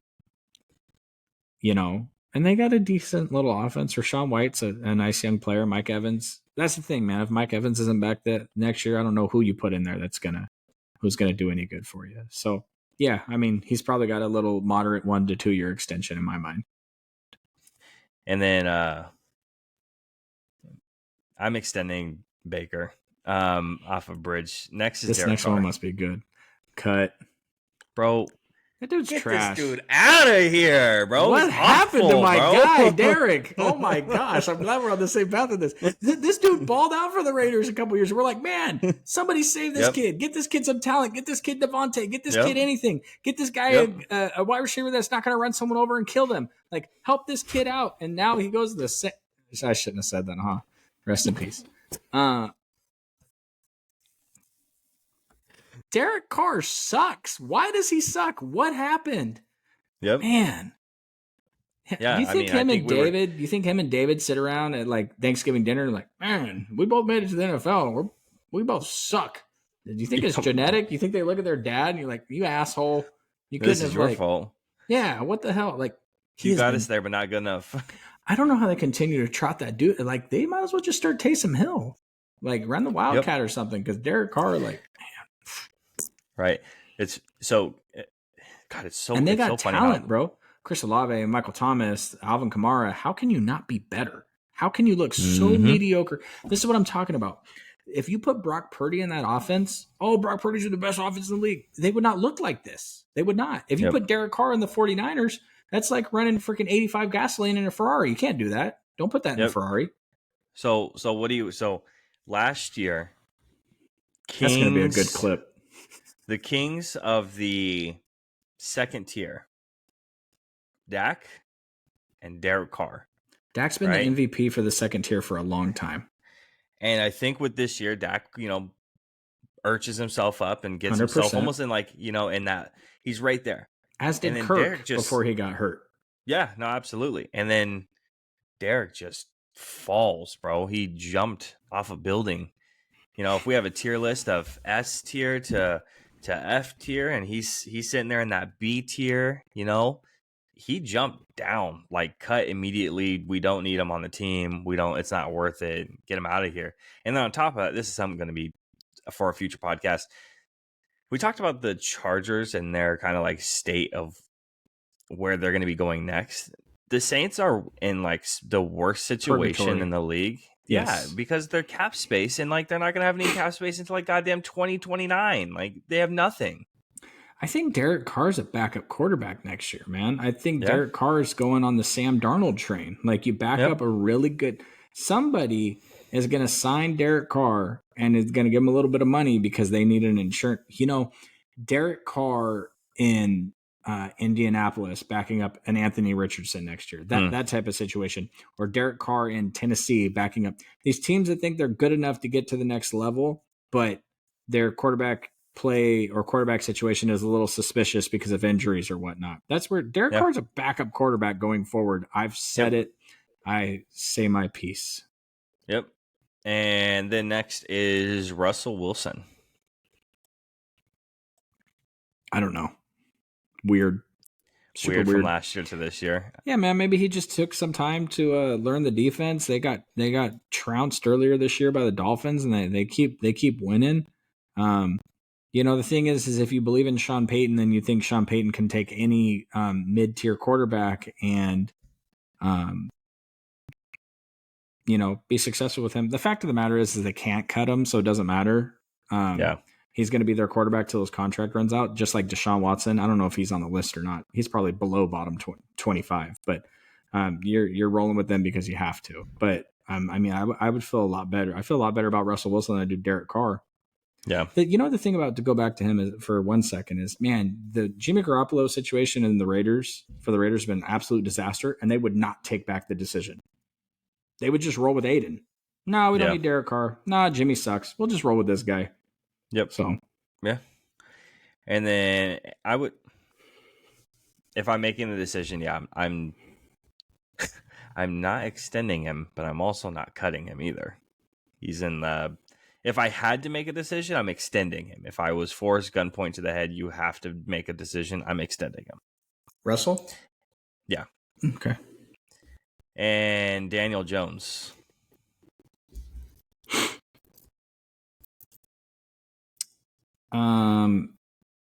They have no talent over there, man. I don't know. I thought he played really well last year. Yeah. I think he has some arm talent, and he's mobile enough to where he can be. I think he still has a little bit of a future in this league. I would extend him just because there's no surefire upgrade over him right now, and the thing about it is you see his talent when you look at Tommy DeVito. Let's take a look. The Giants have to play the Eagles 2 more times. So, oh shit, this mock draft has Jaden Daniels going to the Giants. Yeah, if you take Jaden Daniels, if you're the Giants, or you fall low enough to get Drake, I think you extend him. Yep. Give me a year. I don't think you need to start. I think the problem is next year everyone's going to start their guy because it's going to be like CJ Stroud. It's going to be like CJ Stroud. Nah, give the kid a year. Yeah. Yep. And I know he's probably not on this list, but what would you do with Bryce Young? You keep him. You got to. Just with the turmoil and there's nothing over there in Carolina. Their offensive line could use a Christian McCaffrey right now. The offensive line is not good. They got rid of their best player. They have aging and bad wide receivers. Their defensive talent is almost in like a tweener phase. Like they got some good young talent like J.C. Horn. But then you have other talent that is starting to age out a little. Like it's starting to get to like that middle age tier, like age for NFL players, right? You got like, what's his name? Brian Burns, but also their defensive tackle as well. Right. So they're starting to age out a little bit where they're going to need contract extensions or make a decision there. And if you make a bad decision there, then you're going to end up paying for it for the next couple of years, which you're going to have to pay for anyways because everyone sucks. There's not a team. But there's no point.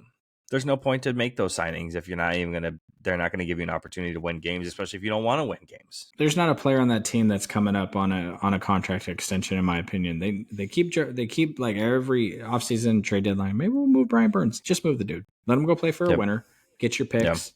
Yep.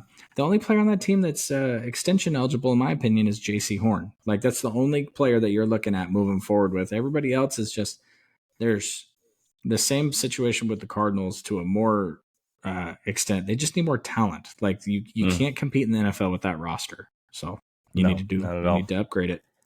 Yep. That and 45-cent ticket prices. And then next is Deshaun Watson. Cut. Yeah. Cut. I'm red flagging Deshaun, but not because of his play or his talent or any of that shit. Is that guy got his money? He didn't care anymore. His shoulder hurts. He don't want to play. He sprained his toe. He doesn't want to play. Someone hurt his feelings. He doesn't want to play. His masseuse didn't show up on time. He didn't want to play. Like the dude gets a little. You know what, man? If you paid me $250 million guaranteed, I might not want to put myself in jeopardy if I wasn't feeling good either.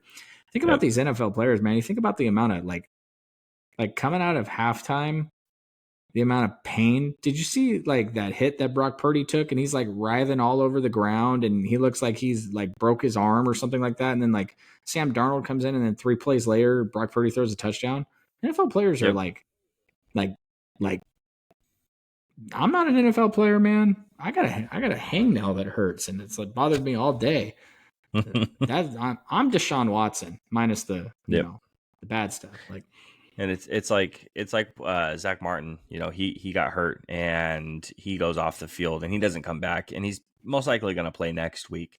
But dude had a massive ice pack on his leg, this big, wrapped. You know, and he has his like leg hobbling, almost like it's in a brace, but it's just an ice. It's just an ice pack, big ass ice pack. He's hobbling around.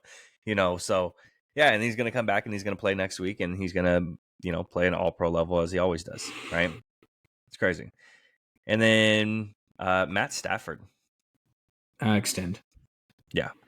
He's Sam getting Howell. up there. He's almost done. He's but he's close. I mean, to be honest with you, the 49ers wanted Matt Stafford, and I wanted him too. Like, their offense is still legit over there. So Sam Howell. Yeah. Sam Howell. I'm extending Sam Howell. I think Sam Howell's a baller. I think they need a little more talent over there, but I think they found themselves a decent little quarterback. They need more than talent. They need coaching more than anything else. Yeah, Riverboat Ron's got to go. He sucks. He has like 2 winning seasons in the history of his career, and it was because that freaking Newton Cam Nugget went supernova one year. His one good year. To me, if you look at the Washington roster, and especially pre-trades, there's no reason this team should be 4-10. There's no reason this team should be 4-10, in my opinion. If you go down the line and think about it, I don't. And they've lost 5 in a row. Like, bro, that's crazy. I will say on the Washington thing, I think a lot of times talent is recognized by their name as opposed to how good they actually are. Like, I think some people think certain people, like if you were to ask the casual NFL fan about Jamal Adams sucks. He sucks. I think the casual NFL fan thinks it's like Russell Westbrook over there in the NBA. Chase Young is not that good of a football player. He is not like the elite level. He is not in Nick Bosa's category. Pick. You know, he can't get on the field on first downs because Cleveland Farrell is doing better. And then, you know, like during the game, we moved him to the inside and we had Randy Gregory rushing the passer because Randy Gregory is a little more explosive than Chase Young is.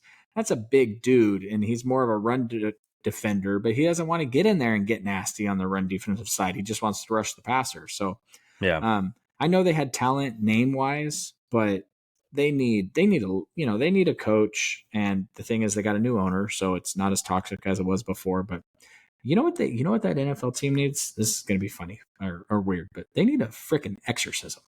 They need somebody to come in, throw some holy water on that shit, and just new coach, new everything. Just exercise Dan Snyder and his stench out of Washington, and just start over and rebuild and be good in 2 or 3 years.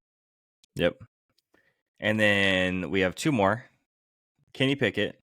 Cut twice. Cut him, resign him, cut him again. Trash. Just for the hell of it. And then Desmond Ridder. Cut. Yeah, I'm cutting both those guys. And it's really sad to me because what happened to Zach Wilson? Desmond we didn't get no Zach Wilson on the pod this time? No. Cut, by the way. No. It really upsets me about Desmond Ridder too. When he was coming out, I really liked him. I liked that Cincinnati team. That Cincinnati team was talented with Alec Pierce and Desmond Ridder and Sauce, and they had a couple other guys that were pretty talented too. On top of that, they had the other corner on the other side of Sauce was talented. I don't remember his name, but he was also pretty good.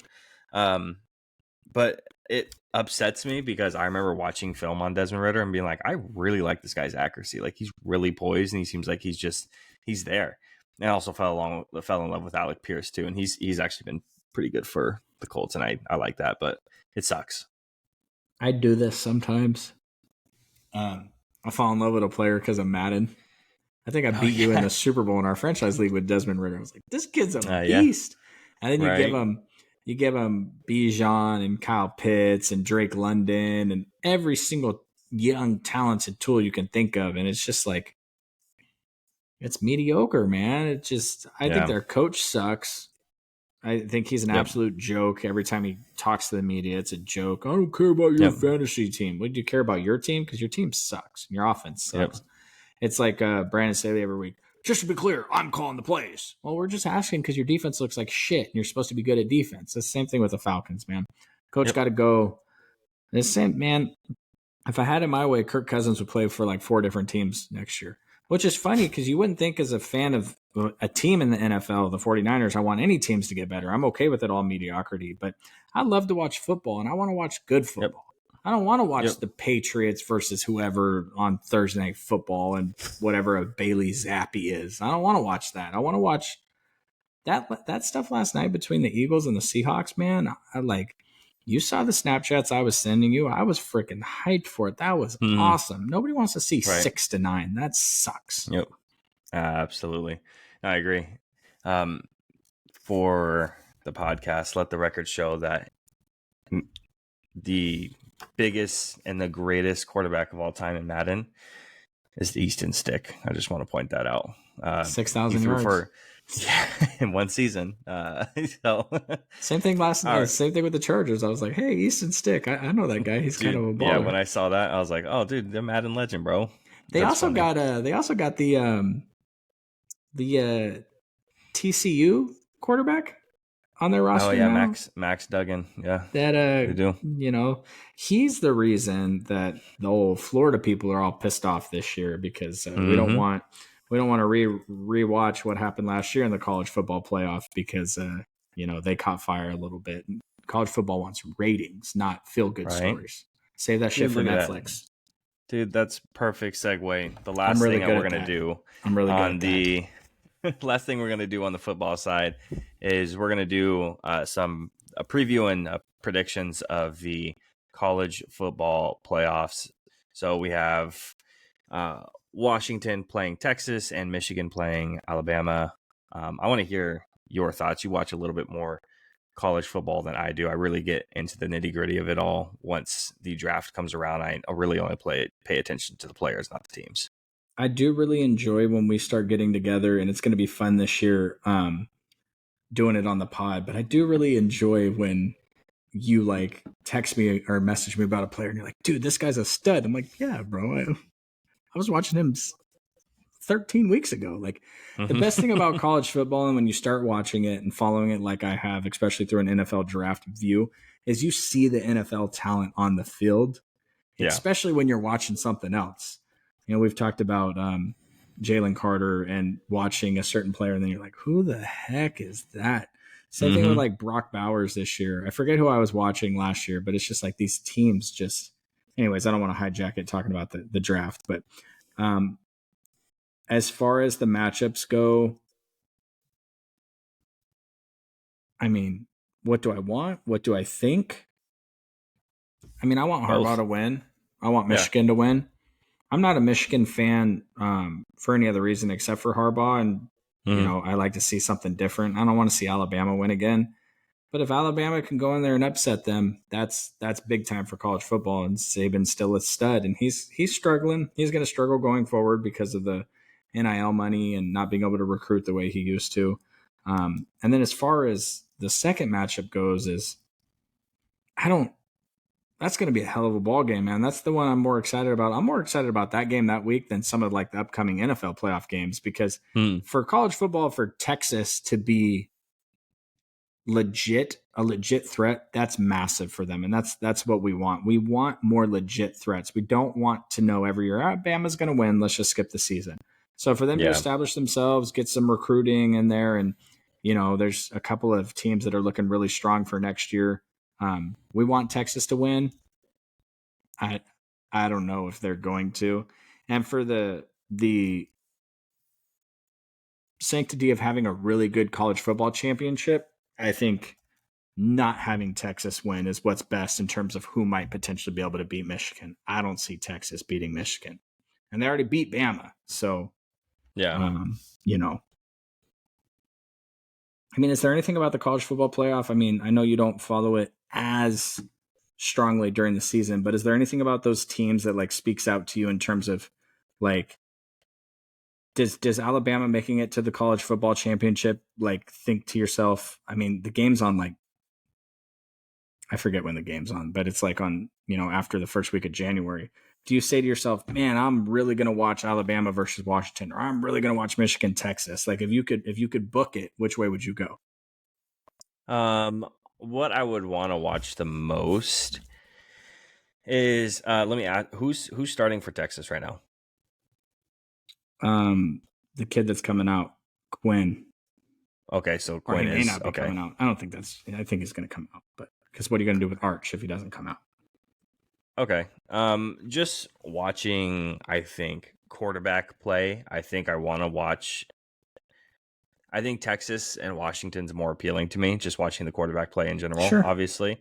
And then kind of furthering that a little bit more because you want to obviously get as much as possible, especially with the lights and the show. Washington winning is probably going to be the better option because you get a little bit more. And then Michigan over Alabama. I mean, who do I want to watch Alabama? I mean, outside of maybe Kool-Aid. I mean, that's the only dude I might want to watch. I mean, outside of that, I don't really care about Bama. Like, there's not anything super duper intriguing. I know maybe I'll find someone down the line once we get into the nitty gritty of it. So in terms of the quarterback play, Washington getting into the championship with Michigan is probably the best. But I always going to think that something interesting like Texas winning or Alabama winning, just because they're the underdogs in this situation, would be kind of cool too. But actually watching Michigan and Washington would be more appealing. Yeah, they got Alabama's got an edge rusher that's probably a top 10 or 15 pick. I forget his first name. His first name's Gross. I think it's Dallas. But anyways, it's Saban versus Harbaugh. That's super exciting, but it's also two. I'd have to go back and look at the rankings. I don't know if Quinn Ewers is still a first round pick, but he's definitely a top 60 pick versus, a top 15, 20 pick. That's going to be very exciting. But also it's kind of fun to watch Blake Corum run the football all over the place, the running back for Michigan. He's got like 167,000 touchdowns in his college football career. So I don't know. I mean, Alabama been the big bad boy on the block for a while, and Harbaugh's been the cartoon character in the corner crying for his mom, always upset about everything. So to finally see Harbaugh get his due and knock off Saban, that's compelling. And then the two quarterback matchups is, super awesome, especially if Manning's as good as they think he is. Texas is going to be a mainstay around these conversations for the next couple of years. So it's definitely exciting going forward. And we're in the very exciting, like, college football, NFL is everything's ramping up. The NBA really starts getting going after the 25th, after Christmas. The Christmas games kind of kick everything off, and season tournament aside. I know you loved it. So we're coming up on Christmas. We're coming up on New Year's. We're coming up on really good football. We're coming up on 49ers sending the Cowboys home again. It's just a lot of exciting things are coming our way. Yeah, definitely. And speaking about the NBA too, that's the end for our football segment. I think we kept it a little bit shorter than we usually do, just because holiday season and whatnot coming up. I think we'll probably keep it a little bit shorter next week too. Just an hour and 42 minutes of solid NFL content for you guys. You're welcome. Solid, and it was fun this time. We didn't go into a bunch of nitty gritty stuff. The contenders versus pretenders, and the cut and extend was pretty fun. But now moving on to I will tell you, if we want to take it to the next level, we should have a comment. We should have a segment here about Colin Kaepernick, because everybody on TikTok loves to argue about Colin Kaepernick. And it's funny because I'm a 49er fan. I should be defending the guy, but I'm not here to defend Colin Kaepernick. So if you guys are out there, if you guys are Cap lovers, hey, send us a like, post a comment, repost the YouTube video, watch the podcast, share it with your friends, because Colin Kaepernick, we're not believers. So there's some takes for you. Now, only a couple of things for the NBA side. We're going to talk about one player and his night in particular, and then we have two more kind of fun segments. So Keegan Murray, small forward for the Kings, had a career night, 47 points. I think my favorite moment from that night was when Mike Brown benched him, and then everyone booed him, like just cheerfully, just playful. But I thought that was pretty funny, because I think there's about 2 minutes left, a little over 2 minutes left in the game. So kind of ended the hope for the 50-pointer, but I did think that was pretty funny. I think my other favorite moment from that game that wasn't from that game was Steph Curry's reaction to it. That was great, wasn't it? He did what? Was he at now? And then they told him that he was getting benched. And he's like, "Oh, they did it to him. He got it. He got it." I thought that was pretty cool. But you are the Kings fan, so I'm gonna let you comment on this one a little bit further. Yeah, it's just a great night for Kings basketball and a struggling fan base. And I'm blessed to be a Kings fan. I'll tell you why, because I can enjoy every second of a 49ers long stretch of dominance. I can enjoy every second of the early 2010s when the San Francisco Giants could do nothing but win World Series every other year. I can enjoy that stuff in the moment because I know it doesn't last forever. Keegan's a revelation, man. The Kings could not draft anybody for years and years and years and years. And the thing was, is if we had drafted Giannis, if we had drafted Dame, if we had drafted Kawhi, if we had done all this stuff we were supposed to, we would have ruined the players and they would have never developed anyway. Yeah. Ownership got their heads out of their ass. They hired a hell of a head coach. They hired a hell of a staff. They drafted a hell of a player in Keegan Murray. They handed the keys to De'Aaron Fox. They made a massive trade trading away Tyrese Halliburton for Domantas Sabonis. And let's just say Kings made the playoffs last year. They're aiming for the playoffs this year, but the jury's still out on if they made the right decision there with Halliburton. We can set that aside for now. To see a young player in his sophomore year explode while also being the number one defensive option on our team it's just so you're so proud to see something like that, to see a player recognized on the national level. And he broke 100 Kings records that night. I won't even go into them because they're actually kind of embarrassing that the records are so tiny, but he passed a player I'm not too fond of, Buddy Hield, for the most threes in a Kings game. And I wanted him to break most threes in a quarter and most points in a quarter as well. I wanted him to break Clay's record. The dude was just on fire. Like, he could not miss. And I watched every second of it, and it was just, I was screaming and I was hooting and I was hollering and I'm screaming because, the Kings fans, you'll find out tomorrow.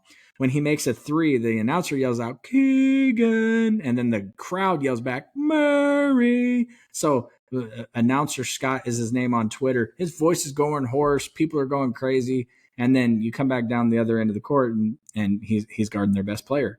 So it's one of those things where with Keegan Murray, he doesn't smile, but he has a wonderful attitude. He's just got that, I watch the games with my girlfriend, and she always calls him, "Oh, look, resting bitch faces on the TV again," because he just and Mark Jones, who's ESPN's number 2 announcer, he'll say, Keegan Murray's really excited about this. He just hasn't told his face yet. And it's freaking hilarious because he puts Harry Giles on a poster against the Brooklyn Nets. And I love Harry. Puts Harry Giles on a poster and he's just on the other end, like shows no emotion. And I just love it. And the best part is that he passed in his second year. He passed De'Aaron Fox, his career high. And De'Aaron hasn't been playing. He hurt his shoulder. And we've been still racking up the wins, which is nice. But De'Aaron Fox said after the game that he is 1,000% aware that the Keegan Murray just passed him in his career high, and he's going to make sure that that's not the case for very much longer. And a side note for them too is Keegan stayed local all summer and did nothing but play De'Aaron Fox one-on-one every day, and he was not allowed to post De'Aaron up. So all he did all offseason was try to score on De'Aaron and try to defend De'Aaron. And you see it paying off. I've told you before the podcast starts, I think he's a two-way superstar in the making. And I think there's going to be a time where we're talking here in the near future that Keegan Murray is the number 1 player on our team. And that's with De'Aaron Fox on the team. So I believe in the kid. I think he's amazing. And I'm just proud to go and say, you know what? The Kings finally didn't screw something out. They didn't take freaking Marvin Bagley over Luka Doncic and all this other stupid shit that we've done for years and years and years. And could have had this player, but we wanted Jimmer Fredette for the freaking fans and the ratings. And it just feels nice, man. What's cool about it is they were, a couple of the players are talking about it, and they were telling him, enjoy the night, dude. This is career stuff. This is not a lot of people do this. And he, from what you were kind of saying, is his face doesn't show, and he would just kind of like acted like it was any other day, any other game, right? And I also think his relationship with Mike Brown is so good. It's so funny. I love Keegan passing up an open shot, and then Mike Brown trotting someone out to the announcer's table and waits there, and Keegan then takes the ball down the court in the next possession and scores, and Mike Brown sends the dude to the bench. I love that. I think it's unique, and I don't think you see it a lot. It's good coaching all around, but it's unique. There's like a 4-minute clip that you can find on Elon's app of Keegan passing up a shot, and you hear through the broadcast, Mike Brown, shoot the ball, because he's done it so many times this year where Keegan passes up a shot or whatever. And it is great coaching. And it's just, I'm so blessed, man, that the Kings are finally not a putrid ass franchise. And I can be, my cousin hits me up and says, hey, do you want to go to the Celtics Kings game? And I can think to myself, they could win that game. They may not. Celtics are a hell of a franchise, hell of a team. Congrats to you. But I don't have to go tomorrow. Like, before I went to the Kings games, we went to the Hornets games. We'd go to maybe the Magic games, but that's it. Those are the only teams that they could beat. So I wasn't going to any other games. So it's just nice to be in a position with your local franchise that you support, like die hard. I've watched every game for 16 years of them being trash. I go to 30 or 40 games a year. And it used to be that we'd show up to the arena to be like, oh man, can DeMarcus go for 40 this tonight? We're going to lose, but can he do something special that we can watch? And now it's finally like, no, we're going to win. I went to the Brooklyn Nets game last year on ESPN, on TNT, I think. Sat right behind the Brooklyn Nets bench. Ben Simmons was right next to me. I was talking trash to him the whole game, and we beat him by like 45. And you watch that game back, and you just see me the entire game going freaking berserk behind the bench. It's just a good feeling for your team to finally not be a joke. And talking about young players, is I want to do something fun. We're going to go back to back. We're going to draft two different teams. Right now, first, we're going to draft each one of us a starting NBA lineup, 2 guards, 2 forwards, 1 center, under 26. So each player has to be under 26. Obviously, with the draft, you can only take a player one. So if I say I'm going to take X player, he can't take X player. He has to take his Y player. So since you're the host, can I have the first pick? Yep, I was going to let you have the first pick on this one. I'll take the first pick on the next one. So we're just talking under 25 all NBA starting lineup? So under 26, so 25 or under, and you draft 2 guards, 2 forwards, center, or play it up however you want. Okay. With my first overall pick, I am taking number 0 out of Boston, Mr. Jason Tatum. I think he is the future face of the franchise, face of the NBA. Steph's on his way out. I think Giannis has done a good job, of the personality and things. Nobody really cares about Joker because he doesn't have much of a personality. So I think he's a super, super talented two-way player, and he fits the bill, and he's already done big things. So I'm going with Jason Tatum. I think the guy who still has room to grow, and he's already this good. I'm going to take, and this might be dumb, but I'm going to take Anthony Edwards. Damn, I love Ant, bro. Yep. That's a good pick. So I'm going to take the fact that this man can, dude, when they beat us, Ant, with like 5 minutes left. No, it was more like 7-8 minutes left in the fourth, had 5 fouls, bro. He was about to foul out. And the fact that he put his team on his back the rest of the game into overtime, didn't foul a single time, and won the game for them. That team's a good team, and they've been able to mesh incredibly well. The 2 towers in the middle with Gobert, and Cat's been able to kick out instead of having to. He's tried to adapt his game. You got to give Cat his props. I know there's a lot of Karl Anthony Towns hate, but I do like the way that he's adapted his game with Rudy Gobert getting there. Ant's still the best player on that team. It's super weird that that's worked out. Yeah. But it's worked out. Look at the standings. Yep, absolutely. Go ahead. I'm not going to do a snake. You can take the next one. You could snake it if you want. Okay. You can snake snaking it. Because I want you to take this guy so I don't have to take him. I'm going to take Luka. Yeah, go ahead. Yep. So my 2 guards are covered. We talked about Luka before the podcast. Obviously, Luka's really good. He's like, 3rd, 2nd, and MVP voting right now. He probably shouldn't be MVP in that top 3. Regardless, still an incredible player. And since he became a dad, he's like averaging 40-something points a game or something ridiculous. So, insane. I love Luka. I do. My problem with Luka is I don't enjoy watching him play all the time because of the amount of complaining that he does. I'm okay with the foul baiting, as you're going to see with my next pick here, but I'm not a huge fan of the constant complaining. So with my next pick, with Tatum, he needs a good point guard.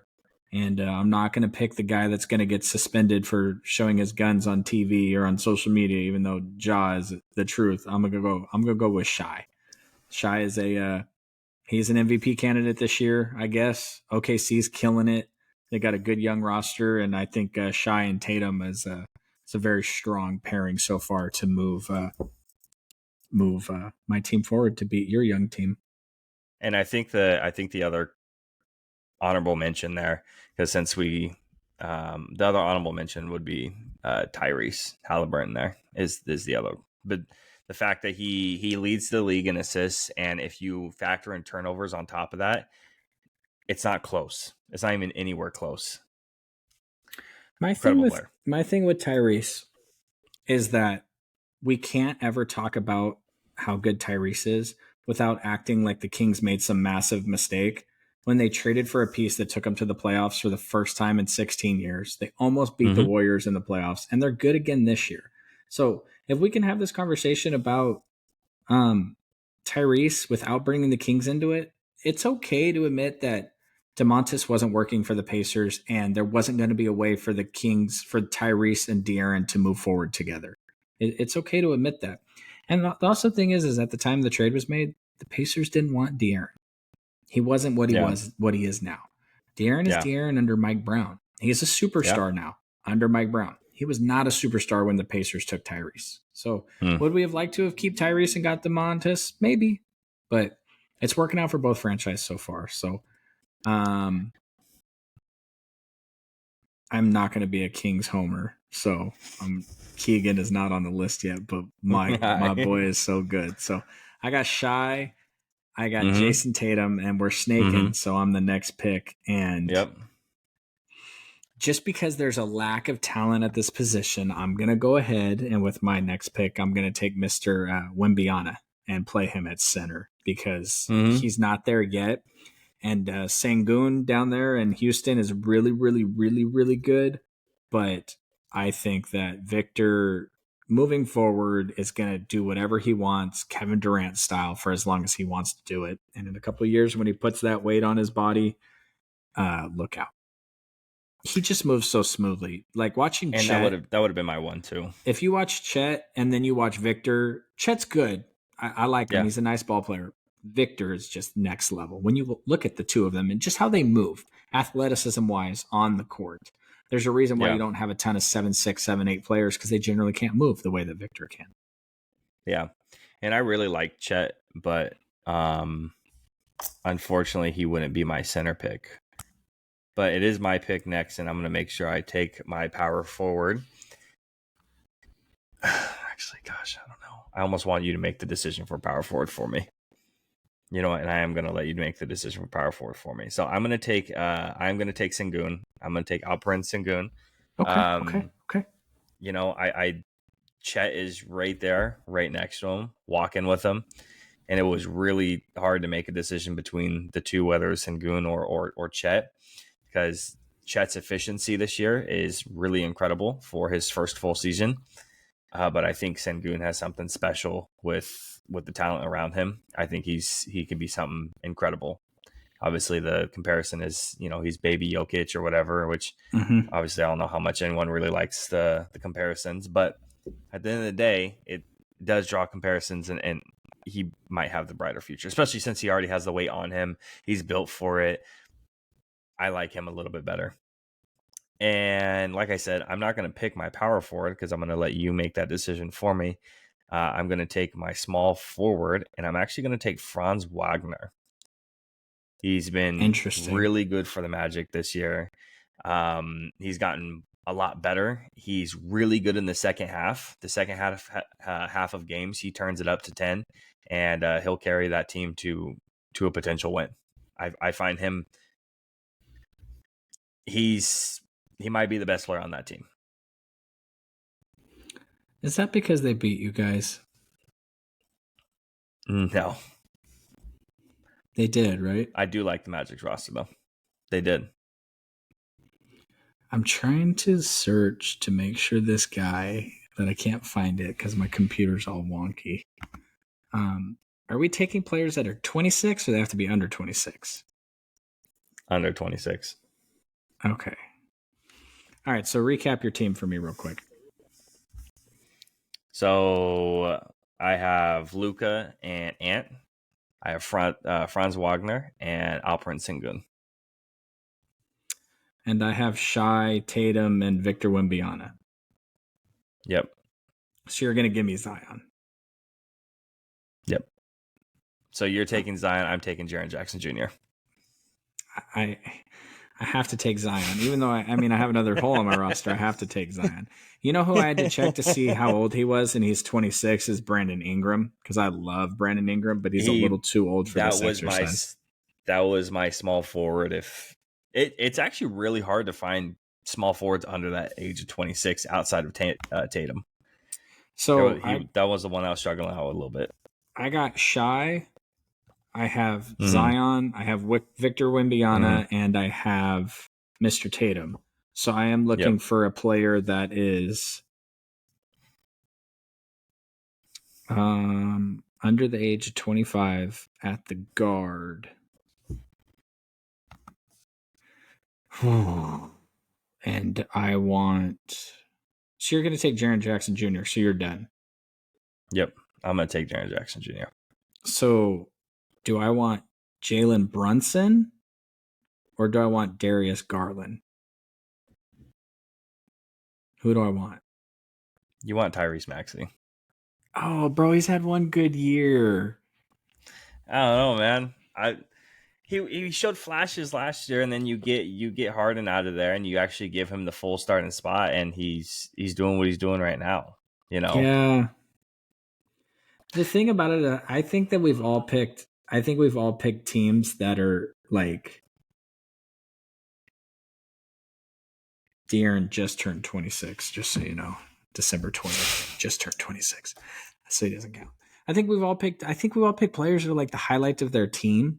You know what I mean? Shai is the best on his team. Wembanyama is the best on his team. Zion, Brandon Ingram, they're right there, right? Jason Tatum's obviously the leader of the team. And then you pick those. Maxey is a very good young player, but he's not, we're not talking about, we're talking about he might have the MVP on his team. So, yeah. But damn, you're right. Tyrese Maxey is really, really good. Unless I just cop out and, technically I could have the other Tyrese, right? It's true. Yeah, I mean, Tyrese Maxey brings an intensity to my team that I think I need, especially since, I can't rely on Zion to bring a game in and game out. So, and unfortunately, I think what seals the deal for who would actually win this matchup, I think what seals the deal is obviously I'm a homer. So Tatum steals the deal for me. I mean, that first pick. I have the best player. Yeah.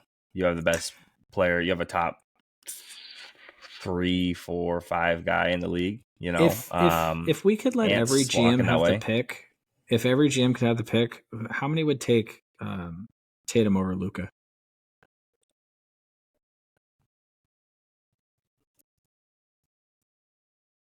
That's 20 out of 30.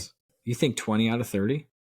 I think just because Tatum's actually gotten that team to the finals, he's playoff proven.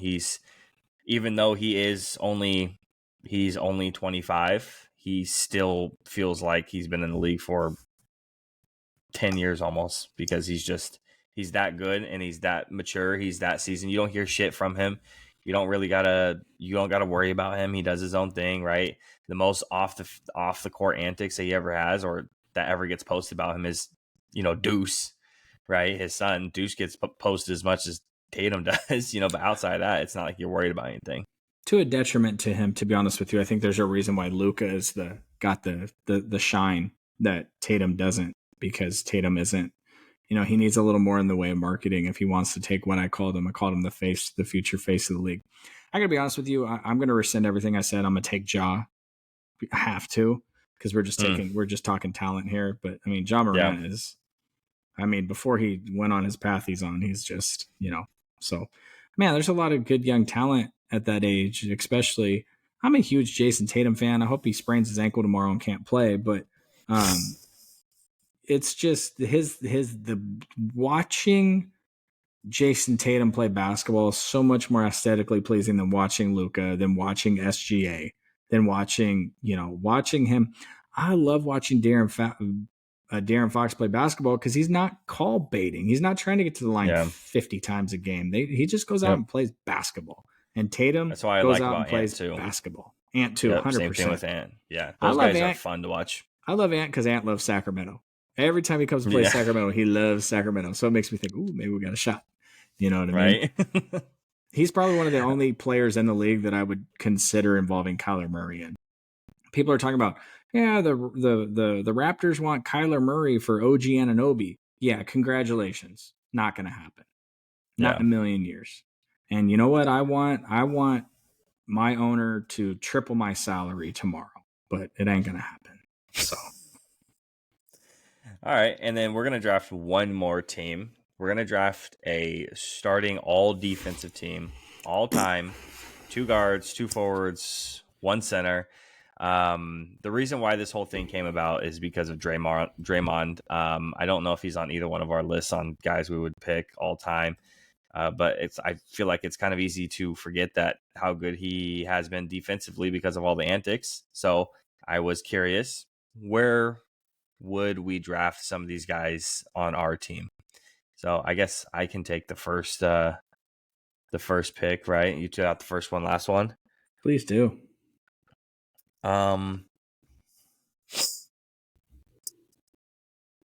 Give me Hakeem Olajuwon. All-time leader in blocks. Dream Shake. Give me Hakeem. Now the only other one I was considering I was only considering one other guy, but Hakeem is my one. Are we talking career? Like,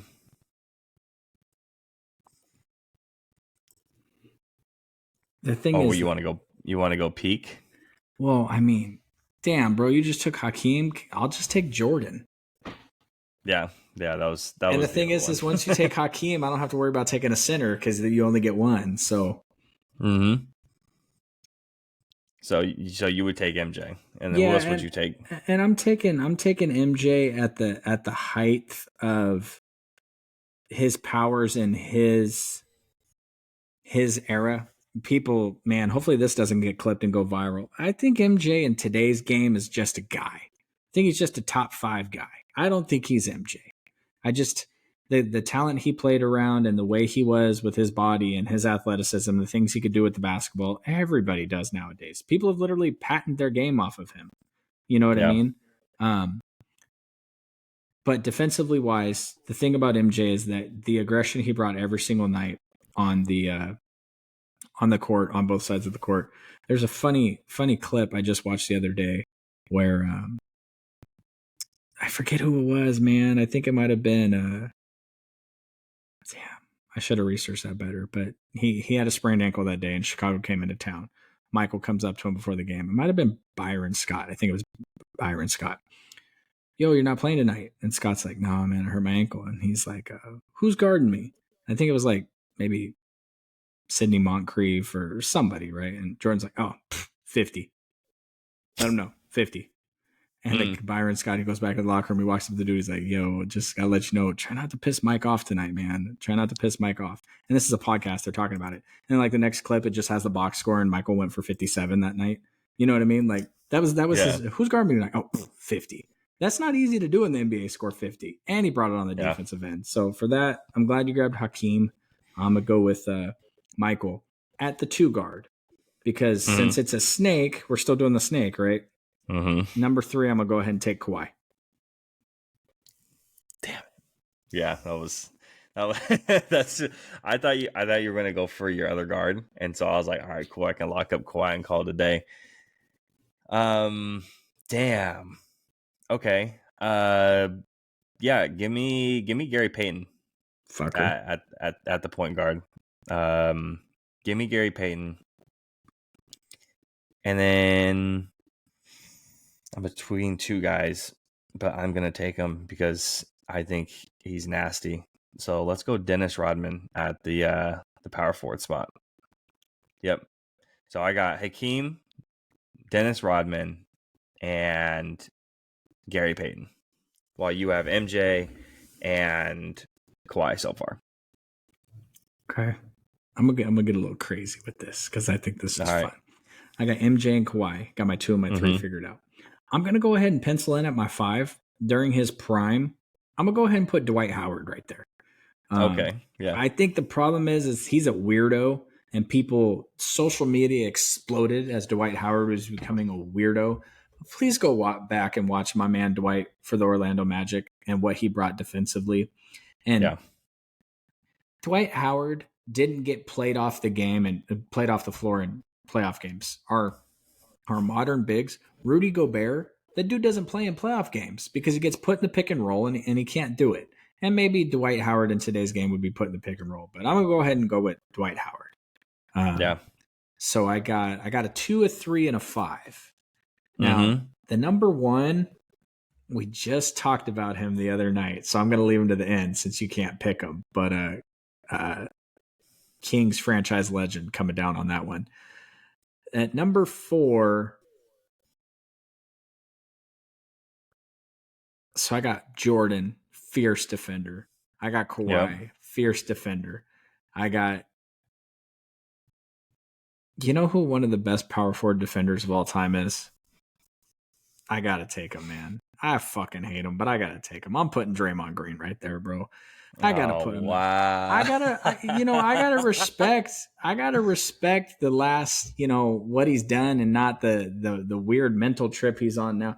Because who you putting there, man? Are you putting Kevin Garnett there? Are you putting Tim Duncan there? Can I play Ben Wallace at the 4? Can I put Ben Wallace at the 4? Can I move Dwight to the 4 and take David Robinson? I don't want to take Bill Russell. I never watched Bill Russell. I never watched Kareem. Yeah. You know, can I play Dwight at the 4 and I could take, I love Ben Wallace, hell of a player, hell of a defender. You know what I mean? David Robinson. Can I play David Robinson at the 5 and take Dwight? But staying true to their positions, he was a center. Dwight was a center. Draymond's a 4. And I just think that who's a better 4 guard? Who's a better power forward on defense, career wise? Are you paying your boy that you just picked at the 4? Rodman, right? You picked Rodman? Yeah. Are you putting him at the 4? Yeah. They're the same dude. Draymond Green shot the 3 a little better career-wise, but they're still weird and they do weird shit on and off the floor. Yeah. You don't like that pick, huh? No, I don't. But you know what? I want to make a pick that you don't like. Okay, so let's see. So who you got? You have MJ, Kawhi. Do we want to take Draymond out of it? No. Because keep him. I'll put. Who do you have left? Because I want to make sure I don't say this guy. I don't think you will, but do you have a 4? I have a guard. I do. Yeah, I have a guard left. I'll take Giannis at the 4. I got Jordan, Kawhi, Giannis, and Dwight Howard. No one's scoring on that, but I'm gonna stick with Draymond because you have a guard. Who are you gonna pick that I'm not gonna like? You're not gonna pick Kobe, are you? No. All right, thank God. I'm gonna pick a guy that is maybe not the first thing that you think of when you think of, like, obviously not the first thing you think of because he's the last pick, right? This is the last pick out of everyone. At my 2 guard, I'm taking Tony Allen. I knew you were going to say that. Yeah. First team all defense. First team all defense. Yeah, I'm taking Tony Allen. It's funny you said Sidney Moncrief because Sidney Moncrief would have been it's like a close second there because he was a career pretty good defender, but watching Tony Allen is something I've actually done. So Tony Allen would be at my 2. So Gary Payton, Tony Allen. Did I not take a 4? I didn't take a 3, did I? Am I missing a 3? Gary Payton, Tony Allen, Hakeem Olajuwon, Rodman. Yep, Rodman. And I'm missing I'm missing a 3, huh? Wow. Give me the guy who's gonna guard Jordan. He's gonna guard him all night. Give me Pippen. That would be my 3. So Pippen, and then Rodman, and then Olajuwon. Were you tempted to take Patrick Beverley at all over Tony Allen? Were you tempted to take Marcus Smart? A little bit. I think that, yeah, I don't know. I don't even know why Marcus didn't even come to my mind too much. Like, it came and then it passed through my mind, and I was like, no, I'm good, and I passed on it. Patrick Celtics Beverly legend, and bro. Tony Allen. And, and again, we've talked about this. I was upset leaving and departing with Marcus. That was like the first guy I like genuinely sat down and watched the draft and watched him get drafted. So yeah, that one does suck a little bit, but I don't know why he didn't really come to mind. It came up and passed through, but Tony Allen sticked pretty significantly for me. That's it, unless you have something else to add. No, I mean, I like the Tony Allen pick. I think that I was just trying to see if we missed anyone substantial. Everything is so recently biased. You know who was a really good defender was Ron Artest. Yeah. On-ball defender, but I think I covered that with Kawhi. I really like the Tony Allen pick. I like the Oscar Robertson pick. I mentioned that. Obviously, Gary Payton. That's the surefire number one. So, right. I think the game has changed so much. Like, I'm not sure if Gary Payton's guarding Steph Curry on all those ball screens and how quick he is off the, everything Steph does off the dribble. And when you're thinking about the best defenders at each position, you want to think about who they would guard. So, right. It's an interesting discussion for sure. I think it would also be fun, like if we ranked like an over 30 team. You know what I mean? Like the old guys and who you would take, leaving LeBron out, obviously, because LeBron's probably the number one pick. But yeah, I think anytime we do these, like I don't want to sit on the podcast and rank the top 5 shooters in the NBA with you. Let's rank the top. You know what I'm saying? Like, who's the dude that can come off the bench and grab you 20? Like, who are the top 5 microwaves in the league or things like that? Like, I don't want to rank the best because everyone knows who the best are. But that's not original. But when you could do things like the under 25 teams and things like that, and we're sitting here debating, I just named probably a top 20 defender of all time in Draymond Green, and you wanted to like leap through the screen and choke me out. So it's just, I do agree that what you mentioned earlier, though, that dude's legacy is circling the toilet right now. So he needs to figure something out. Absolutely. Well, that's all we got for the podcast. We've tried to keep it a little bit shorter, and we still went 2 hours and 17 minutes. Goddamn, we got issues. Sorry about it. If you stuck around to the end, I really do appreciate it. Have a good holiday, good Christmas, and we will see you guys next week.